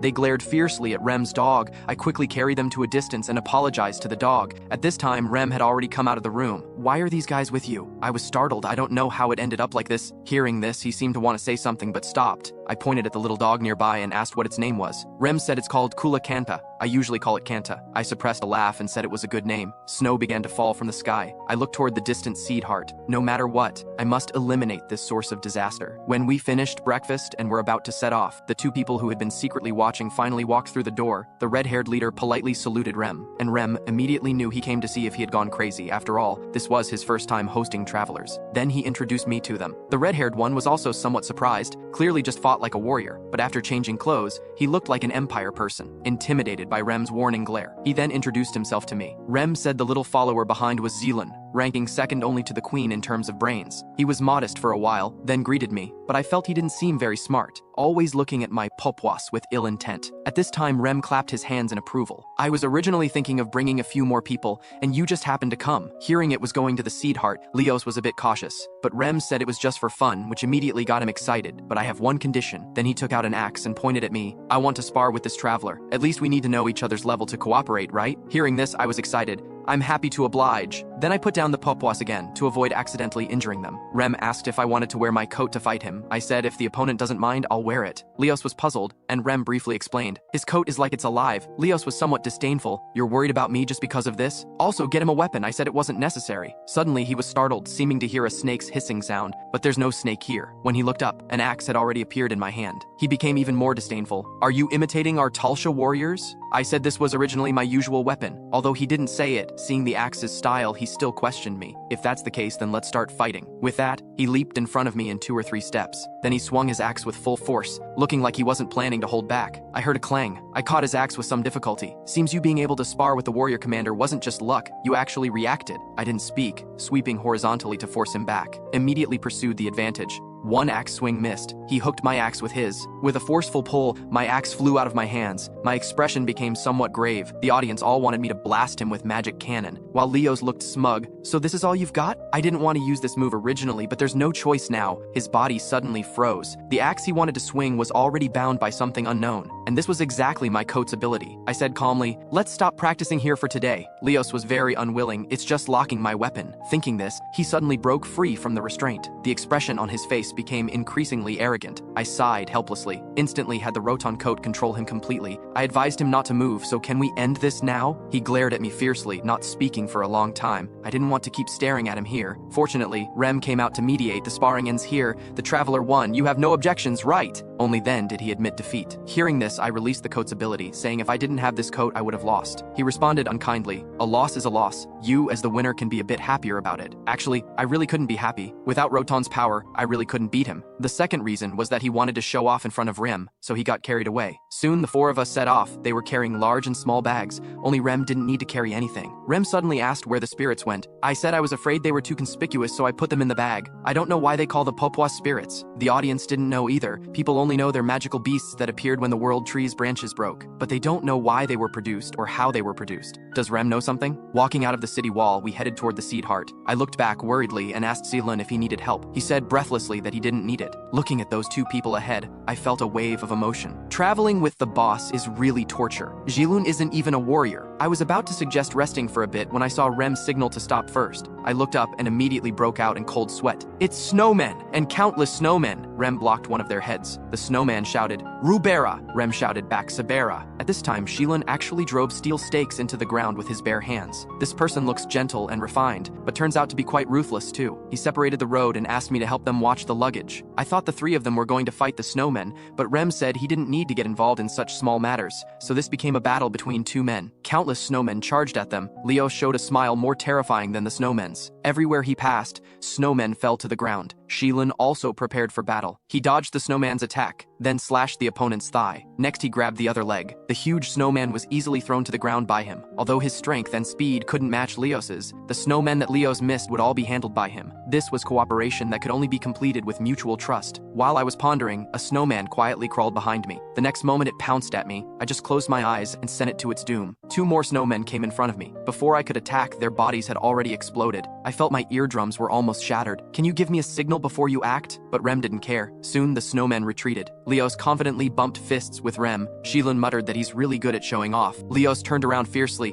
What did you just say? I said you're really amazing. But Leos was somewhat puzzled. These snowmen usually occupy the mountainside. Why did they come down today? Rem laughed heartily, saying this was also normal. Shilin immediately realized things weren't simple. Did you go to the city wall to cause trouble again? Rem showed a proud expression. That's right. Just when you were soaking in the tavern. Shilin's mouth twitched. Please don't play around like this anymore. Now everyone regards the traveler as a savior. Even if you advance the time of destruction, you'll only lose public support. Rem seemed to have been told this before. Anyway, Talsha is destined to be destroyed. Sooner or later, it's all the same. I also heard key information from this. Normally, the seed heart needs a year to bloom. What I saw on the city wall before wasn't even half of a mature body. Logically, that thing still needs at least half a year before blooming. From this perspective, Talsha's early destruction is because of Bara Rem. In the videos, I also knew Rem was someone who liked to mess around. He often used magic cannons to bombard the seed heart from the city wall. Sometimes he would even run over to attack it. The injured seed heart would frantically absorb life force, and after healing its wounds, the remaining life force became its nourishment, causing it to bloom early. Rem couldn't possibly not know this, so why would he do such things? So I asked Shilin, do the people in the city and the higher-ups know about Rem's behavior? Shilin also found it troublesome. Maybe they really don't know. Or maybe, after thinking about it, he didn't continue. Looking at him, everyone should know this news. After all, few people in Talsha have enough power to suppress all information. On the road,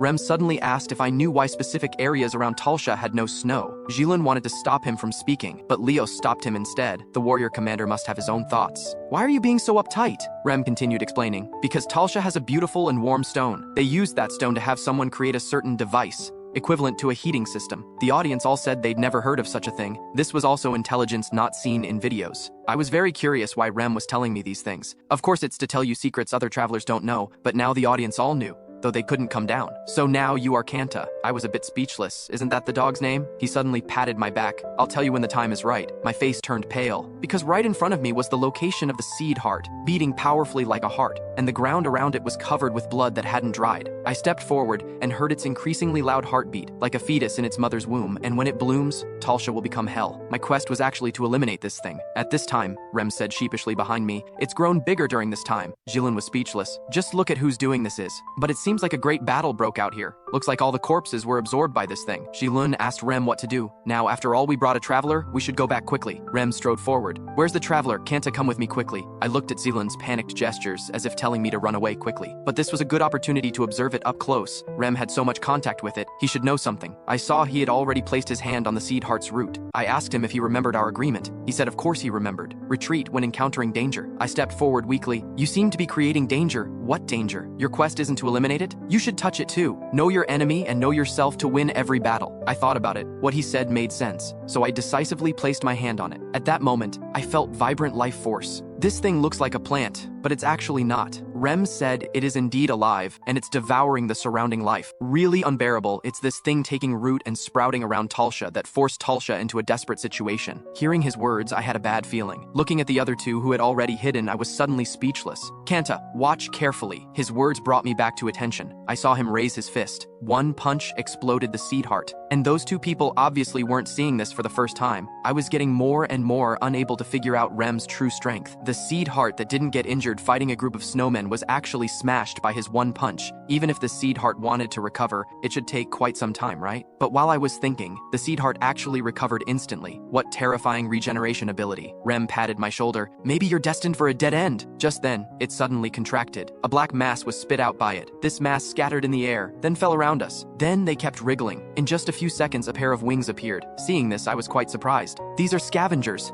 and in very large numbers. Jilun complained. Warrior Commander, when I get back, I'm telling Lady Lisa that you came here to seek death again. Hearing this, Rem snorted coldly, saying he'd chat with him about it later. Now let's deal with these guys first. Not long after, the last scavenger fell to the ground. I also breathed a sigh of relief, didn't expect the battle to end so quickly. But this wasn't unexpected either, especially since Rem, the Warrior Commander, also participated. He eliminated a large group of scavengers with one move. Only then did Zealand walk over angrily. Can we go back now? I'm begging you! Rem scratched his itchy ear. He turned and asked me, satisfying enough? I didn't answer, but stared thoughtfully at the seed heart. This guy would absorb all the life force on the mountain just to stay alive. Rem came beside me and advised, can you eliminate it just by staring at it? Why don't you come back with me for a drink? Now I somewhat understand Rem's feelings. Even if he doesn't attack the seed heart, Talsha will eventually be destroyed. He's just advancing the time a bit, and his purpose in coming here this time was to tell me that this thing can't be eliminated. But I didn't want to accept such a result, so I told him it wasn't satisfying enough. If I go back like this, it won't cause it any harm at all. Instead, it will severely damage my confidence. Thinking this, I strode forward. Roton's shoe soles extended spikes. Then I climbed onto the seed heart's body. Stepping on it made it whimper. Such an evil thing, yet it's acting weak here. Jilun also asked what I wanted to do. I said I wanted to have a match with it. At this moment, I firmly fixed my body on the seed heart, then revealed the modified gloves I hadn't used in a long time. If I want to completely eliminate this thing,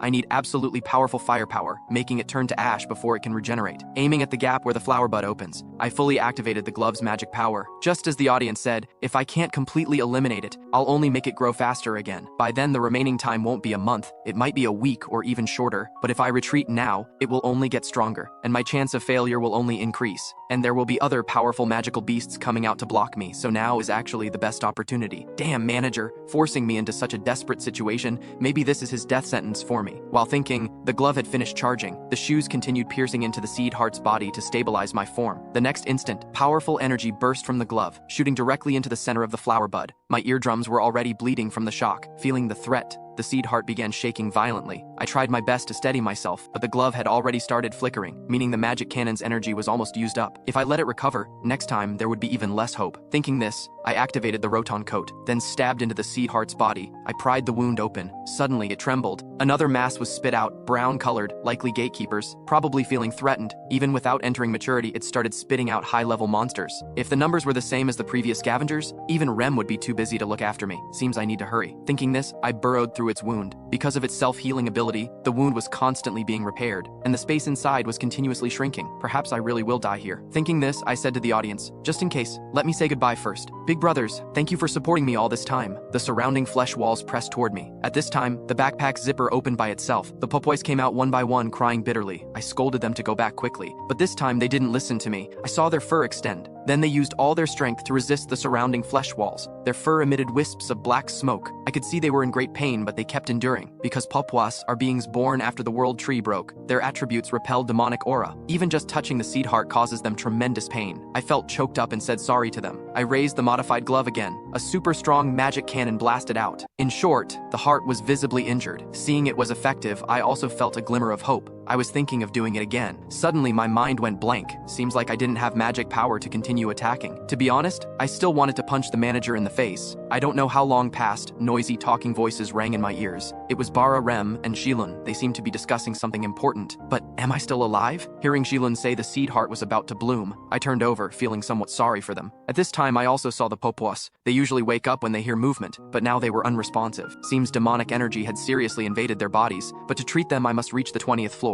Only there can I buy holy water to purify demonic energy, but I must save them. At this time, Leos asked Rem why he told this traveler about the Sunstone. Rem glanced at me, because I wanted to know how much this kid really understands. Seems I misunderstood. At this time, I suddenly sat up. Please repeat what you just said. What else don't I know? Leos and Seelan were both shocked. Only Rem seemed to have expected this. This matter isn't urgent, come eat first. The audience also put their minds at ease, but they were very worried about the Papuas. I also said I was anxious. Rem beckoned again. I will definitely tell you, but before that you need to eat first. I I could only obediently sit beside him. He was very curious why the Papuas all fell ill while I was like nothing happened. I said this clothing saved me, but actually it was because of the bracelet's demon-breaking function. Rem also complained that to fish me out, this clothing caused him great trouble. Only then did I know he was the one who pulled me out. Thank you so much. But why did you save me? You should know that what I did would only advance Talsha's destruction time. The seed heart is still alive and well, and could spit out higher-level magical beasts at any time. Hearing this, Rem's expression became serious. Leos, tell me when we Talsha warriors abandon our Kanta. When Kanta dies or runs away like a coward. Clearly you don't possess these qualities. As he spoke, a piece of grilled meat was handed over. Only when you're full will you have strength to do what you want to do. I was a bit moved, so he was grilling meat for me just now. So I wolfed it down. 2 minutes later, I finished it. I recovered some energy and wiped my mouth, saying it was really delicious. Then another piece of grilled meat was handed over, but I was already full now, just wanted to ask about your conversation earlier. Rem also generously said ask whatever you want. I first asked how small that sunstone was. Rem gestured. About this small? As for where it is, I don't know either. Hearing this, I fell into thought. Even he doesn't know? If I could get the sunstone, maybe I could destroy the seed heart. Among those who know about the sunstone, only the queen has higher status than Rem. If that's the case, then I must go see her. After seeing the gloves I used, Rem and the others all knew my next plan, which was to use the sunstone to replace the blood garnet, then aim at the seed heart for a killing blow. But Rem told me, if I use the sunstone, I'll probably be blown to smithereens. I said I was mentally prepared. People must die eventually, so I want to give it my all. Hearing this, Rem no longer objected, and even said he'd help me get to the inner city. As for tonight, I'll stay here first. I opened my backpack and took out magic stones. Little guys, want to eat some magic stones? The Papuas had no reaction. If it were normal times, they would have pounced over already. Seems this time I really got them seriously injured. Perhaps seeing my mood was somewhat low. Rem said he wanted to sing to liven things up. Leos proudly told me there are over 20 songs containing Bara Rem's name, so he wanted to show off, right? As for the singing work, it was naturally assigned to Zilun. I have to say, his singing was really beautiful. Even the audience said his voice was simply good. A smile also appeared on my face. The next day we returned to Rem's residence. From their words I learned that the monsters the seed heart spit out later were all eliminated by Rem, but even though he's so powerful, he can only watch Talsha's destruction. Soon after, Rem said we could go find the queen. I entrusted the sickly 3 little ones to Rem's care. After all, I can't guarantee they'll be safe staying with me now. After saying goodbye, Shilun and I immediately went to the city. In my hurry, I walked ahead and almost gave myself away. Kanta, why are you walking in front of me? Do you know the way? I said I'm just naturally a fast walker, but there's no time to worry about that now. This morning, the Heart of Seeds had already bloomed 3 petals, with less than 2 days left until it fully opens. At this moment, the audience asked if I would turn off the live stream like last time. I said no, this time I need everyone's help. Shamelessly, I told them, big brothers, give me some gold coins. You've all stopped tipping lately. Do you think I'm going to die here? They've indeed been giving me very few gold coin tips recently, especially after I received the mission to eliminate the Heart of Seeds. Not a single person has tipped me. After all, they're users just like me. While they genuinely worry about my safety, they'll definitely make the right judgment, believing that I'm doomed and no longer worth investing in. Thinking about this, my fists unconsciously clenched tight. At this moment, soldiers blocked Zilun outside, saying only travelers could meet the queen, and Lord Zilun must wait outside. Hearing this, Shilun found it unbelievable. I told him it was fine, I could go in by myself. Before entering, I boldly declared to the audience, after clearing the 15th floor, I'll reach the 20th floor as fast as possible. The audience thought I was just fooling them, still believing I was heading to certain death. This gave me quite a headache. The more I talked, the more it would deepen their doubts. After entering, I bowed respectfully. Before me stood Queen Talsha, ruler of the north. How peculiar, Balaram actually recommended a traveler to me. Speak up, what's your purpose in coming here? I directly stated that I needed the Sunstone to eliminate the Heart of Seeds, but she said she didn't need my help. With that, her scepter struck the ground heavily. Because even with your help, our fate doesn't seem like it would change. Hearing this, I insisted again that she must give me the Sunstone, because I know the secret of the Sunstone. Upon hearing this, she was clearly angered. Then let's hear it. If you speak even half a word of nonsense, I'll take your life immediately. Indeed, this person was as imposing and inviolable as I remembered. I heard that the god of victory, Aenean, thought the Talsha people were very pitiful, so he bestowed the Sunstone upon Talsha, but that's not actually true. Suddenly, soldiers came up and seized me, with an axe blade pressed against my chest. The queen stared at me coldly. It seems you didn't hear clearly. If you speak nonsense, I'll execute you on the spot. But I smiled. I know who your son is. Her expression changed dramatically. Then she ordered the soldiers to leave the room. Continue speaking, I'll just treat it as listening to a dog bark. Hearing this, I wasn't offended, and directly stated that there's a document about the Sunstone in the Empire's Imperial city. Actually, you're the mother of Lydia Toplas. Due to certain political issues, you were driven to this barren northern region. The Emperor, unable to bear it, sent the Sunstone, this divine artifact, here along with you. After hearing my words, she fell silent. Only her staff kept tapping the ground. But I don't have much time left now. After a moment, she said I didn't seem to be speaking nonsense. But what if I just don't give you the Sunstone? Hearing this, I instantly felt depressed. If you don't give it to me, I'll make the truth public and let everyone know. She laughed instead of getting angry. Do you think anyone would believe what you say? If I eliminate you right here, even fewer people would know about this matter. Hearing this, I didn't dare speak further. And somewhere I didn't know about,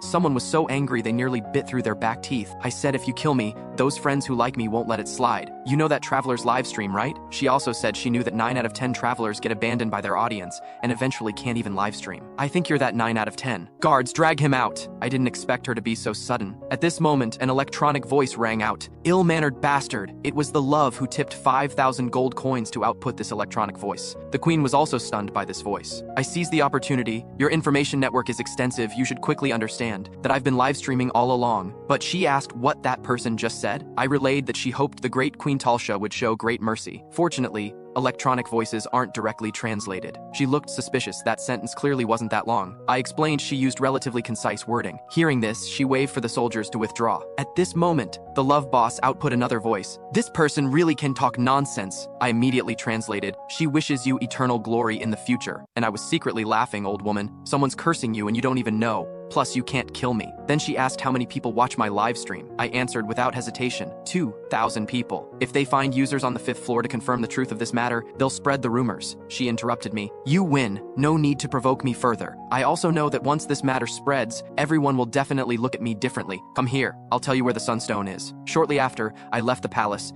and the wound on my neck was also healed. Only Zealand seemed to have left first, saying he had news to tell the travelers. I thanked the audience. Thank you, big brothers. Without your tips, I would have failed. Actually, it was all the love boss's doing. She sent another voice message. Don't misunderstand, I just didn't like that queen. But I still have to thank you, otherwise I'd be dead for sure. Actually, maybe not necessarily. I would have escaped and then searched slowly, just don't know if I could have found it. Soon after, I met Ram. You really played me around, didn't you say you didn't know? Now I've got the queen's permission. Give me the thing. Actually, the Sunstone was at Ram's house, but from his position, he couldn't just give it to me casually. After entering the house, I immediately saw the 3 little ones. They were blacker than before, and the contamination was still spreading continuously. Ram said they were originally kept in the inner room, but in the blink of an eye they ran here. It seems they can still move around. Thinking about this, I took out a magic stone to see if they'd eat it. Ram suddenly approached. Do you know why spirits love eating magic stones? Actually, it's not that they like eating them, but because of instincts carved into their bodies. They eat magic stones to store energy, so when the time comes, they can perform rescue. Although he didn't say rescue what, I knew it was the world tree. Soon after, we came to a door. Ram told me to turn off the live stream before entering, or I'd die if I wanted to. Although the audience all wanted to see what was inside, I still turned off the live stream. After entering, I saw a dazzling array of books, but Ram said he'd hardly read any. I saw him lift up a bookshelf, then beckoned me to follow in. It seemed no one but him could open this passage. Inside was a staircase passage. Although there wasn't a single lighting tool here, every step could be seen clearly. When we reached underground, I was blinded by the brilliant light. This was the heating device for the entire process, and the thing in the middle was the Sunstone I'd been desperately seeking. I watched Ram perform a series of operations. The glass cover was opened. Ram took the thing down and asked if I would regret it. I said I'd only regret it if I couldn't eliminate the demon flower. His hand applied slight pressure. Do you think we aren't? It seems you've already tried. Even if you eliminate that thing, you'll still wake up at the same time? Ram sighed. Perhaps that's just our fate. Her Majesty the Queen probably accepted this before agreeing to give you the thing, and I finally extracted the Sunstone. As long as it's something I can do, no matter what, I must try my best. But eliminating the Heart of Seeds doesn't mean the battle is over. Before dying, it will spit out many monsters. Learning that Ram would handle the aftermath for me, I was truly grateful. Ram also sighed. Looking at this guy's expression, you'd think he could revive like us. Now it's time to do what we can. Jilin emerged from the side.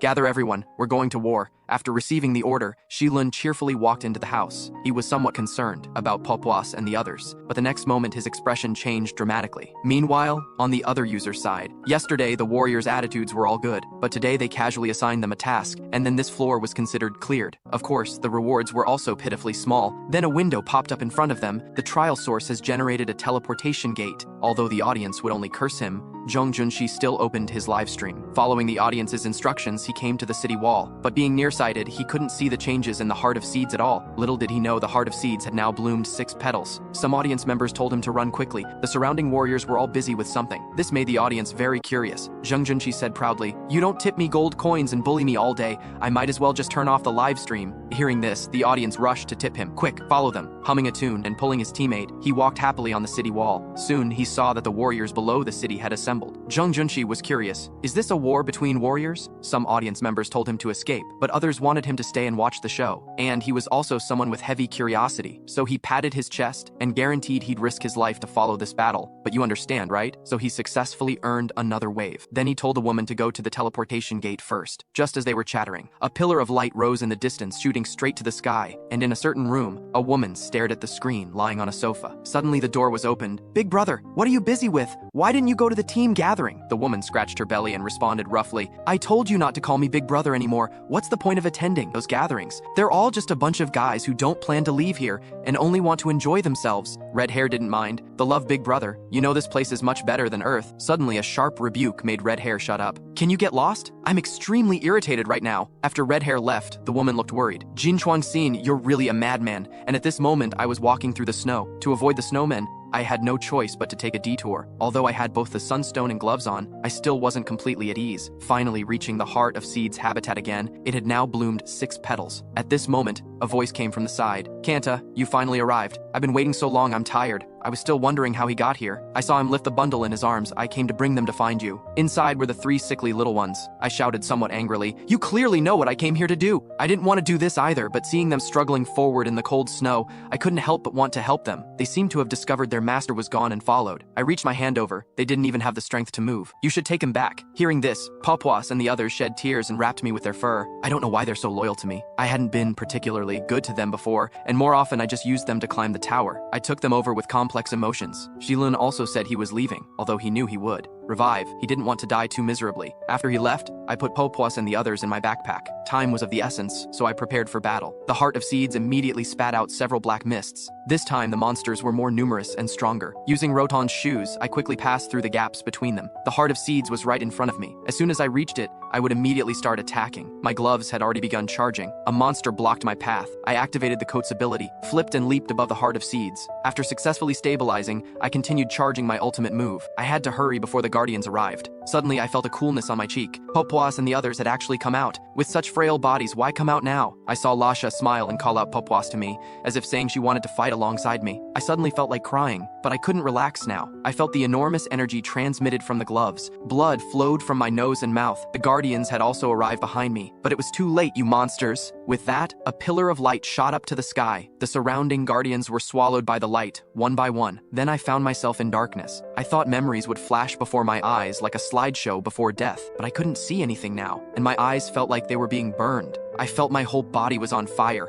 about to melt and evaporate the next second, but that kind of pain didn't last long. When I opened my eyes again, I saw a boy with his back to me. No matter how I ran, the distance between us didn't seem to close. When he turned around, I saw clearly. It was my childhood self. At this moment, there was the sound of glass shattering behind me. When I turned around, the light was very dazzling. A massive figure appeared. He shouted Papuas at me, and at Talsha's city wall. Because I blew up the Heart of Seeds, countless black orbs shot from the Heart of Seeds toward the city wall. The black orbs became various monsters upon hitting the ground. Fortunately, Ram had already assembled the warriors. They resisted the monsters' invasion. The 2 travelers were also scared out of their wits, only now realizing they wanted to escape, but there was a huge noise behind them. Driven by curiosity, Jung Junshi still chose to stay and watch. A white light appeared in a deep pit. The outline of that white light looked somewhat like a person. When I first woke up, I saw the audience sending various bullet comments, saying I was cheating. Others said they wanted to catch Papuas, and the 3 little ones were looking at me with tears in their eyes. I sat up abruptly. The love boss told me to turn on mosaic mode, and I was still in shock that I was actually alive. But why had these 3 little ones become so small? What the audience said was all strange. I looked down at my body. Only then did I discover I was completely naked and wet. The love sent another voice output. "No, you need to turn on mosaic mode quickly." It took me a long time to react. I hurriedly turned on mosaic mode. It seems my reputation for life is completely ruined. Looking at the debris on the ground again, fragments of Roton's equipment were still writhing, so they could still be used. But the modified gloves seemed completely destroyed. But where did that most important thing go? Suddenly I had a strange thought. Big brothers, could I have eaten the Sunstone? These guys actually had the mood to tease me. Although they couldn't see my expression now, it turns out when I fired the super magic cannon, I also blinded the audience's eyes. When the scene returned to normal, they saw Papuas and the others lengthen their fur and wrap me up, which is why they became so small, but they were also near death. At that time, Lasha ate the Sunstone. Then he licked Coden and Balin with his saliva, so they miraculously came back to life. Then Papuas and the others licked me when I was dying, and they licked for over 10 minutes. Hearing this made me blush, but I thought about Talsha's situation, wondering if it was still safe now. I just saw many monsters being spat out. Even Balaram couldn't eliminate so many monsters. Then I'll go over now. With a push of my foot, my whole body shot out. This scared even myself. Why could I jump so high? So before long, I appeared above the monster army. Those unfortunate creatures were directly crushed to powder by my powerful impact force. Actually, I didn't want to be so high profile, but it was really hard to control. Before I could think of my next move, the boiling magic power in my body had already surged out ahead of time. Someone told me to go directly to the trial source teleportation to leave, but I don't want to be such a shameless person. Looking at the monsters surrounding me from all sides, I wasn't afraid at all. And Ram under the city wall was watching this way. Jilin also remembered that legendary great warrior. Legend says the great warrior wore snow-white fur armor, his whole body radiating dazzling light, and could shatter the ground with his fists. But that was only a figure who would appear in legends. But Ram smiled confidently. That's the savior who can restore Talsha's former glory. At this moment, someone mocked. The Sun Warrior commander actually still believes such rumors. I advise you to abandon such childish thoughts. That guy must be like a monster wanting to destroy Talsha. Ram and the other looked at him coldly, then continued ignoring him. Jilin, with your good memory, you must still remember the great warrior's name. Jilin thought for a moment before saying, the great warrior was called Lakanta. The great warrior described in the story looked exactly like this. Those guardians and blue cockroaches that surrounded me were all no match for me in a single exchange. During this period, Talsha's battle level rose to 3. I didn't expect I could still level up in my current state. While I was thinking, those guardians prostrated themselves on the ground one by one. The audience thought they were about to surrender. Then they saw things slowly drilling out from their bodies. Then they turned into sharp spikes. The spikes formed and immediately stabbed at me. To outsiders, I looked like a porcupine. The guardians also laughed strangely. The next moment, my laughter rang out. Pop-Yi's fur caught all the spikes. Are these things gifts for me? Then let me borrow them. As I lifted the borrowed things, those guardians were scared out of their wits, but I still had to return the things to them. Maybe I used a bit too much force. The guardians were pierced through one by one. By the time I finished using the hidden weapons, they were already dead and wounded in large numbers. But I couldn't help but sigh. There really were so many that killing them seemed endless. More reckless monsters surrounded me again. This formation was bigger than before. They were stacking up one by one, not leaving me any gaps. In an instant, my figure was completely surrounded. Jilin in the distance was somewhat worried, while Ram was very calm. If he's really Lakanta, our interference would be an insult to him. However, after waiting a while, there was still no movement from inside the monster pile. Jilin couldn't stand it anymore and was about to prepare the magic cannon. Then he saw white light emanating from the center of the monster pile. The next instant, a huge explosion sounded. Scattered rocks flew to distant places, and Jilin was so scared he crouched down with his head covered. Ram remained motionless. Actually, even though he'd witnessed Talsha's destruction 10 million times, this was still the first time he'd seen such a situation. The energy storm caused by the explosion gradually subsided. Only then did Ram make a move. We need to go confirm whether that person is really Lakanta. When they approached, they saw a deep pit large enough to bury hundreds of monsters. Ram, without a word, slid down into the pit. Jilin, seeing the crowd surging behind him, was also forced to follow. Getting closer, they only saw a figure glowing with white light. Ram was first to ask, "Are you Lakanta?" And the white light on my body gradually faded. Just as I was about to answer his question, I collapsed powerlessly to the ground. Although they didn't see my face, they saw 3 small bundles crawling on me. Both Ram and Jilin were stunned. Isn't this Papuas? So this guy is Kanta, not Lakanta. I don't know how long passed before I suddenly woke up. The first thing I did was nervously ask how Talsha was, but seeing the 3 little ones, my mood relaxed considerably. Actually, I had gone in with a resolve to die, wanting to eliminate all those surrounding monsters at once, but as the battle intensified, the magic power in my body gradually boiled and I unconsciously lost consciousness. But if Talsha had been destroyed, logically I shouldn't be here, and Papuas and the others are all lively and energetic, so there should be nothing wrong. At this moment, Ram walked into the room. "You're more spirited than I imagined. Seems like nothing's wrong." I was just about to ask him some questions. A soup spoon was shoved into my mouth, burning me, so I grimaced. In a moment, I finished off the food. Only then did I look at Ram in disbelief. "You're saying all those monsters were eliminated by me?" Ram also found it hard to believe. In the blink of an eye, they were all gone, and you're not Kanta anymore. Lakanta, may great glory be with you. I was completely confused. Why did you change my name to a dog's name again? He didn't explain further, saying he'd wait for me outside, and I tried moving my body. The 3 little ones were also copying me. I could feel my body was incredibly light now. Even running to that mountain range would be no problem. Then I put my hand on my chest to feel. The pure magic power that had overflowed before had disappeared, leaving only the original magic power flowing with my consciousness through my body. The magic circulation seemed fine too. Suddenly my body convulsed violently. I spat out a mouthful of fresh blood. I explained to the 3 worried little ones, "I'm fine." They still couldn't let it go. Ram also came back into the room asking if I felt unwell. I only said the magic power was a bit strange. There was that kind of power in my body now, but near the heart it would suddenly disappear, causing magic backflow. Ram said Jilin was better at this, but as far as he knew, there's no magic power in the heart. It can only circulate natural force. Actually, I could roughly guess. It might be related to eating those magic stones on the first floor. Magic power was originally a force used in magical studies or magic, but I used it as a knight's aura instead. Later I chatted with Ram some more, and outside the house was quite noisy. Jungjunshi was blocked outside and couldn't enter. I happened to walk out from inside. He accidentally saw me. 3 Papuas, isn't that Jin Chuan-xin? I didn't expect there would be so many people. Ram suddenly shouted for Shilin. So Shilin rushed here. This scene was very much like someone. Then I went into the house with the 2 of them. Jungjunshi shouted even louder, "Why can he go in but we can't? So what if you're a centurion?" Suddenly he shut up, because at this moment a pillar of light shot up from the house straight to the sky. This also caused the magic power in my body to run wild, and now I needed to squeeze them out. Jilin said I needed to recall my most memorable experience. Actually, there were quite a few things that left deep impressions on me, but the most recent was seeing my childhood self. Sure enough, my heart immediately reacted, but this power was much stronger than my original magic power. Suddenly, cold sweat broke out all over my body. Then I spat out blood. Both Ram and Shilin were very worried, but I couldn't respond to them now. That aura spread through my entire body in an instant, and now I felt like my whole body was on fire. Shilin asked urgently, "Kanta, can you control that rampaging power? If you can, then release it." Ram said there were still people outside, wondering if there would be accidents, but I knew that if I didn't release the power, as Shilin said, my body wouldn't be able to withstand it. Thinking this, I raised my hand and gathered those domineering forces in my fist. An explosion echoed through the sky. A pillar of fire shot up to the heavens. After a moment, Shilin looked at the big hole in the roof and exclaimed, "What beautiful weather today! I don't know how long passed before I opened my eyes. Why could I see stars? Was I in the wilderness?" Suddenly a big face blocked my view. "Kanta, are you okay? You've been unconscious for a day and a half." Thinking of the moment before I fainted, I sat up abruptly. Did the Sunstone's power hurt anyone? Jilin scratched his head and answered, "Only the warrior commander got hurt." Hearing this, I was somewhat surprised. Was it because of me? "Where is he now?" Jilin pointed at the hole in the roof. Ram appeared before me with a dejected face, holding wooden boards. Turns out he'd been scolded by Lady Lisa and was nursing emotional wounds. After the commotion,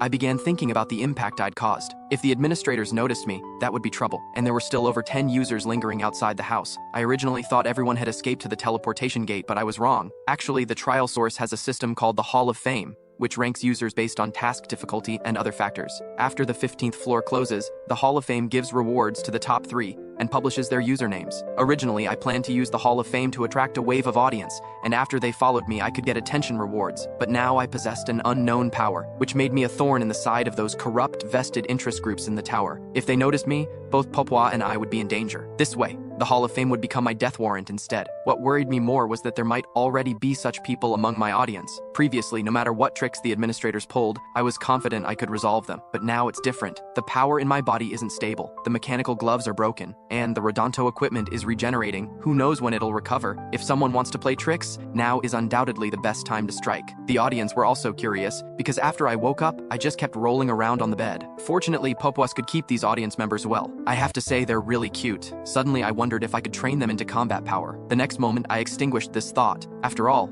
I had no confidence in this method, and I really couldn't bear to have them fight. Now there were still 4 days until the 15th floor closed. I had to use this time to make myself stronger. Currently, the most practical thing was to improve Talsha combat techniques. I'd already reached level 4 from fighting monsters before, but passive skills are hard to improve. For this, I could only trouble Ram again. He mocked mercilessly. After experiencing such brutal combat, you still don't feel satisfied? But can you handle it in your current state? I retorted. Didn't you say I was like the great warrior Lakanta? I can understand if you're scared. Otherwise, a fist the size of a sandbag came straight at my face. You'd better think this through. The clothes that protected you before are already broken. Seeing this, I remained stubborn. Last time we sparred, I wasn't wearing those clothes either. Although many people were watching now, I couldn't care about that much. People looking for me would come find me sooner or later anyway. So for the next few days, I sparred with Ram. Finally, the day before the 15th floor closed, my Talsha combat technique improved to level 5. Meanwhile, at a certain place on the 70th floor, the love boss was very unhappy about having to go somewhere. Red Hair didn't know what she was dissatisfied about. Didn't you hear what the administrator said? Earth is about to explode soon. Anyway, be careful when talking to the captain later, because she seems very angry about that matter. Soon the two arrived at a villa. The person they met was none other than Crit's captain. Red Hair Park Jiu asked curiously why the others weren't around. The blonde captain smiled kindly. Recently, everyone's been too busy to gather together. Let's eat first. Oh right, Miss Jiang Xiaoya.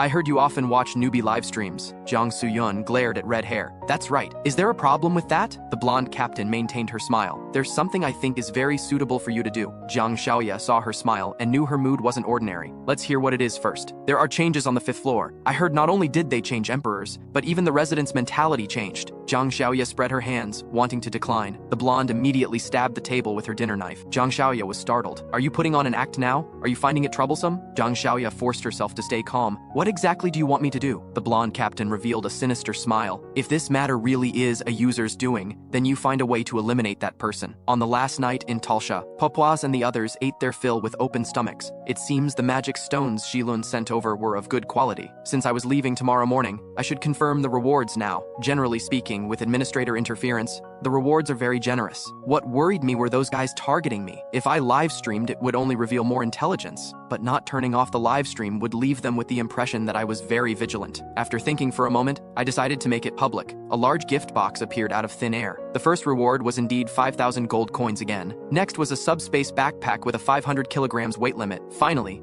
Roton's leather jacket. I heard that wearing this makes you see double vision. The audience also said this thing was garbage, but I decided to try it on anyway. After putting it on, I looked around. The foresight ability was indeed hard to use. In an instant, I just felt dizzy. Everything in front of me was twisting and swaying. Just keeping my eyes open made me feel sick enough to vomit. I forced down that feeling, then saw Papuas' worried expressions. Their appearance gradually became clear. I got excited for just a moment. The nauseous feeling surged up again. It seems I can only look 1 second, and I can't control it well. I'll probably need some time to adapt to this equipment. The next morning, I still couldn't get used to it. Although we might never meet again, I still wanted to say goodbye to Ram and the others. But the streets were completely empty now. I had a bad feeling. Could the 15th floor have already started refreshing? This would explain why the users and Ram and the others were gone. Thinking this, I hurried toward the trial source. Only then did I discover the warriors were all at the entrance of the trial source. Lakanta, may great glory be with you. Cheers rang out one after another. I felt quite embarrassed by it all. Ram said this was their farewell ceremony. But I'm just a traveler, isn't this too exaggerated? But Ram said I had this qualification. This was a farewell ceremony voluntarily initiated by all Talsha people, carrying the highest honor they could express. Never happened before, and will never happen again. Even someone as strong as me was moved to tears. After saying goodbye to them, my eyes became determined again. Although I was reluctant to leave my Talsha friends. This stop ends here, but there's still a longer road ahead. And after this, the atmosphere of the 15th floor completely changed. The Heart of Seeds could no longer be seen outside Talsha. The warriors lived happily every day. That ballad about the great warrior Lakanta spread among the warriors. And at this time, on the 10th floor, the city gates were blocked by the so-called Crit team. They were looking for a short-haired man carrying a backpack. Seeing this scene,